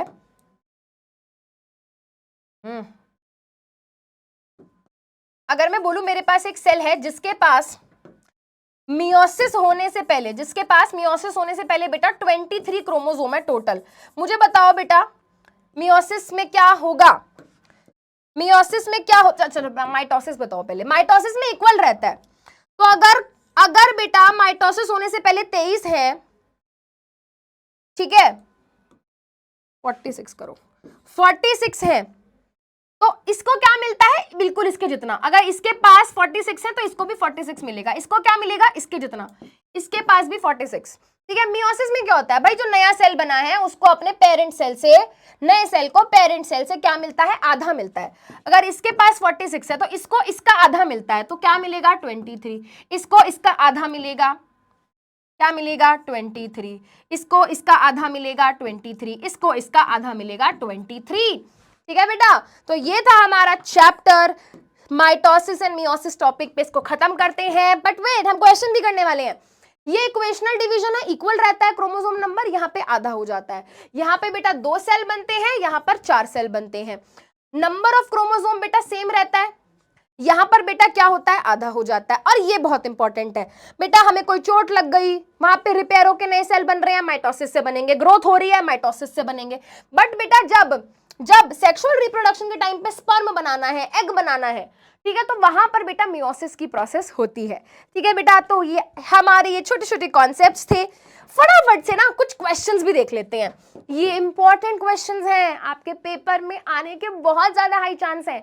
एमसीक्यू देखेंगे कुछ, उसके बाद कुछ short answer type questions and long answer type question करके ये सेशन खत्म करेंगे। ठीक है बेटा, चलिए देखते हैं एमसीक्यू। पहला, किसने सेल थ्योरी को एक्सटेंड किया? तो 2 साइंटिस्ट पहले से थे, रुडोल्फ वर्चू ने आके अपनी बात उसमें ऐड कर दी, जिन्होंने कहा ओमनिस सेलुला इज सेलुला। ठीक है, चलिए प्लाज्मोलिसिस कहां देखने को मिलती है भाई? प्लाज्मोलिसिस मैंने बताया था, P for plasmolysis, P for plant cell. तो हमें प्लांट सेल के अंदर, है ना, प्लांट सेल कौन सा है? रेड ब्लड सेल तो प्लांट नहीं होता, एग सेल भी प्लांट नहीं होता, लीफ का सेल प्लांट सेल होता है। और कब बेटा? जब हम उसको हाइपरटोनिक सॉल्यूशन में रखते हैं। तो आंसर हो गया ऑप्शन सी। चलिए कौन सा सेल ऑर्गेनेली? हाँ भाई, किसका सिस्टम है बताओ? मैम सिस्टम पे सिस्टम है माइटोकॉन्ड्रिया का, यस, और क्लोरोप्लास्ट का, है ना। तो आंसर यहां पर क्या हो गया बेटा? Option A mitochondria. लाइसोसोम कौन बना रहा था? गोल्जी मौसी। गोल्जी अपरेटस क्या करता है? लाइसोसोम बनाने का काम करता है। ठीक है, कोई ऐसा सेल ऑर्गेनेली जो हमें प्रोकैरियोटिक गरीब बैक्टीरिया के सेल में क्या देखने को मिल रहा था? याद करो, माइटोकॉन्ड्रिया नहीं है, प्लास्टिड नहीं है, लाइसोसोम नहीं है, राइबोसोम है भाई उसके पास, जो कि प्रोटीन बनाने में हेल्प करता है। ठीक है, एक ऐसा रीजन प्रोकैरियोट्स के अंदर, है ना, जो न्यूक्लियस टाइप का काम कर रहा है, बट न्यूक्लियस है नहीं, यानी कि वो पूछ रहा है ऐसी कौन सी जगह है प्रोकैरियोटिक सेल में जहां पे डीएनए पड़ा होता है? तो डीएनए न्यूक्लियोइड रीजन में पड़ा होता है। सारे टर्म्स बहुत कंफ्यूजिंग है, ध्यान से रीड करना। न्यूक्लियस, न्यूक्लियोलस, है ना, nucleic acid, nucleoid, oh my God so much confusion. Nucleoid region, nucleoid, answer option D होगा। कौन सा सेल ऑर्गेनेली बेटा डिटॉक्सिफिकेशन करता है पॉइजन्स का एंड ड्रग्स का? तो बेटा ह्यूमन बींग्स हो गए या बाकी एनिमल्स के लिवर के सेल्स के अंदर पाए जाने वाले स्मूथ एंडोप्लाज्मिक रेटिकुलम का काम होता है डिटॉक्सिफिकेशन ऑफ ड्रग्स करने का। इंपॉर्टेंट पॉइंट है बेटा, पेपर में डायरेक्ट क्वेश्चन आ सकता है। ठीक है, चलिए ओके, कौन से सेल ऑर्गेनेली को सुसाइड बैग बोलते हैं? तो भाई lysosome is the suicide bag. ठीक है, कौन सा सेल ऑर्गेनेली आपको केवल प्लांट में देखने को मिलता है? तो बेटा हमने बात करी ना, वो रंग बिरंगे कलर के फ्लावर्स और फ्रूट्स प्लांट्स के अंदर देखने को मिलते हैं बिकॉज ऑफ द प्लास्टिड्स। ठीक है, चलिए इसमें से सारी एक्टिविटी डायरेक्टली एंड इनडायरेक्टली कौन कंट्रोल करता है? न्यूक्लियस। प्लाज्मा मेम्ब्रेन किससे बनी होती है? सिर्फ प्रोटीन से, सिर्फ लिपिड से? प्रोटीन और कार्बोहाइड्रेट से नहीं बेटा, प्रोटीन और लिपिड से मिलकर वो बनी होती है। ठीक है, powerhouse of the cell हम किसको बोलते हैं? माइटोकॉन्ड्रिया को बोलते हैं। वैक्यूल का फंक्शन क्या नहीं है? वो स्टोरेज कर रहा है, यस। ठीक है, वो रिजिडिटी टर्जिडिटी दे रहा है ना, एक शेप दे रहा है, टर्जिड कर रहा है, बिल्कुल। फोटोसिंथेसिस वो नहीं करता, है ना, वेस्ट वगैरह भी वो थोड़ा बहुत कर लेगा बेटा स्टोर, बट फोटोसिंथेसिस काम किसका होता है बेटा? क्लोरोप्लास्ट का। तो आंसर ऑप्शन सी हो गया। ठीक है, प्रोकैरियोटिक के बारे में क्या सही है? उनके पास न्यूक्लियस प्रेजेंट होता है। अच्छा, गलत, बिल्कुल गलत। उनके पास मेम्ब्रेन वाले सेल ऑर्गेनेलीज, अरे भाई उनके पास नहीं है, बेचारों के पास केवल राइबोसोम है, वो भी बिना मेम्ब्रेन वाला, तो ये भी गलत हो गया। ठीक है, उनके पास न्यूक्लियर मेम्ब्रेन नहीं होती। उनके पास न्यूक्लियर मेम्ब्रेन नहीं होती। भाई ये बिल्कुल सही स्टेटमेंट है, न्यूक्लियस नहीं है, न्यूक्लियर मेम्ब्रेन भी नहीं है, वो मल्टीसेल्युलर होते हैं। अरे भाई बैक्टीरिया प्रोकैरियोटिक है, बैक्टीरिया बैक्टीरिया प्रोकैरियोटिक है राइट, और बैक्टीरिया मल्टीसेल्युलर है नहीं, वो तो यूनिसेल्युलर है। तो ये भी आंसर नहीं होगा, आंसर हो गया ऑप्शन सी। ठीक है, चलो राइबोसोम का काम क्या है? प्रोटीन सिंथेसिस करना। ठीक है, चलिए बेटा, अब वो ये कह रहा है कि आपको एक कॉमन चीज बतानी है माइटोकॉन्ड्रिया और प्लास्टिड के बारे में। सिर्फ एनिमल्स में मिलते हैं? नहीं बेटा, प्लांट में भी तो होता है माइटोकॉन्ड्रिया। दोनों के पास अपना खुद का डीएनए और राइबोसोम होता है। बिल्कुल सही आंसर हो गया बेटा यहाँ पर ऑप्शन बी, दोनों के पास। भाई मेम्ब्रेन गलत है, ये स्टेटमेंट गलत है, this is wrong. Endoplasmic reticulum का वो पार्ट नहीं है। आंसर बेटा यहाँ पर होगा ऑप्शन बी। चलिए बेटा यहाँ पर देखते हैं कुछ शॉर्ट आंसर टाइप क्वेश्चन। आपको क्वेश्चन आ सकता है बेटा डायरेक्ट क्वेश्चन आएगा कि हम सेल को structural and function unit of life क्यों बोलते हैं? क्योंकि उसी से हमारी बॉडी का स्ट्रक्चर बना है, वहीं पर बेटा हमारा न्यूट्रिशन, रेस्पिरेशन, एक्सक्रीशन सारे फंक्शंस होते हैं। That is why it is known as structural and function unit of life. ठीक है, चलिए बेटा, डिफरेंस बिटवीन प्रोकैरियोटिक यूकैरियोटिक, इसके पास न्यूक्लियस नहीं है, इसके पास है, यहाँ पर ऑर्गेनेलीज नहीं है मेम्ब्रेन वाले, यहाँ पर हैं। ये कुछ एग्जाम्पल्स हो गए। ठीक है बेटा, उसके अलावा लाइसोसोम को सुसाइड बैग क्यों बोल रहे हैं? क्योंकि उनके अंदर कुछ ऐसे केमिकल्स होते हैं, ऐसे सब्सटेंसेस होते हैं जो कि क्या करते हैं, जो कि चीजों को डाइजेस्ट कर जाते हैं, और कई बार वो अपने सेल को ही ब्रेक डाउन कर देते हैं, डाइजेस्ट कर देते हैं, इसलिए उनको suicide bag of the cell कहा गया है।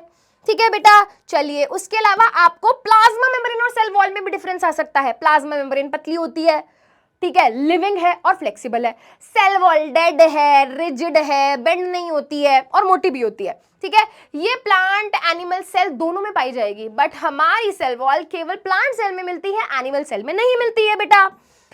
ठीक है, कुछ मीडियम टाइप क्वेश्चंस देख लेते हैं कि भाई powerhouse of the cell क्यों बोलते हैं? तो बेटा मैंने बताया इंपॉर्टेंट क्वेश्चन है, पेपर में आ सकता है, क्योंकि यहाँ पे एनर्जी बनती है एटीपी की फॉर्म में, है ना, तो इसलिए इसको powerhouse of the cell कहा जाता है।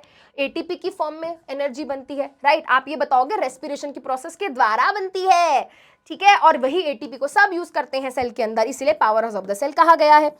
ठीक है, अब ये भी बहुत इंपॉर्टेंट क्वेश्चन है, गोल्जी का डायरेक्ट फंक्शन पूछा जा सकता है। क्या फंक्शन है बेटा? तो जैसे मैंने आपको बताया, यहाँ पे चीजें मॉडिफाई होती हैं, सॉर्ट होती है, स्टोर होती है, पैक होती है। ठीक है, जो भी प्रोटीन लिपिड टीआर से बन के आए थे वो गोल्जी मौसी के पास आते हैं, प्लीज हमें थोड़ा सा मॉडिफाई कर दो, हमें पैक कर दो, हमें भेज दो, कहीं ट्रांसपोर्ट कर दो, है ना। उसके अलावा बेटा लाइसोसोम बनाने के लिए हेल्प करता है। उसके अलावा बेटा बहुत सारे एंजाइम्स और हार्मोन्स वगैरह को भी बेटा ये क्या करता है, बनाने में हेल्प करता है। ठीक है, चलिए उसके अलावा बेटा ऑस्मोसिस के ऊपर क्वेश्चन आ गया। ठीक है, ऑस्मोसिस क्या है? Transport of water across the plasma membrane, high से लो कंसंट्रेशन और प्लाज्मा मेम्ब्रेन क्रॉस होनी चाहिए। ठीक है, उसके अलावा बेटा डिफ्यूजन हम बताएंगे, ऑस्मोसिस में केवल वाटर के मॉलिक्यूल्स, डिफ्यूजन में गैस, सॉलिड, लिक्विड सब मूव करता है। ठीक है, रूट्स जो होते हैं बेटा क्या करते हैं? ऑस्मोसिस की प्रोसेस से ही तो क्या करते हैं? वाटर एब्जॉर्ब करते हैं। भाई मैंने आपको बताया प्लांट के सेल में बड़े बड़े क्या होते हैं? वैक्यूल होते हैं। क्यों? क्योंकि प्लांट बेटा एक तरीके से एक ही जगह पे फिक्स रहते हैं, तो उनको बहुत सारी चीजें स्टोर करके रखनी पड़ती हैं, तो प्लांट के सेल में वैक्यूल बड़े होते हैं। ठीक है, दो फंक्शन बताने हैं बेटा, ये क्या करते हैं? शेप मेंटेन करने में हेल्प करते हैं। उसके अलावा बेटा ये ऑस्मो रेगुलेशन, ऑस्मो मतलब वाटर, रेगुलेट मतलब कंट्रोल करना, सेल के अंदर वाटर के लेवल को मेंटेन करने का काम करते हैं कौन?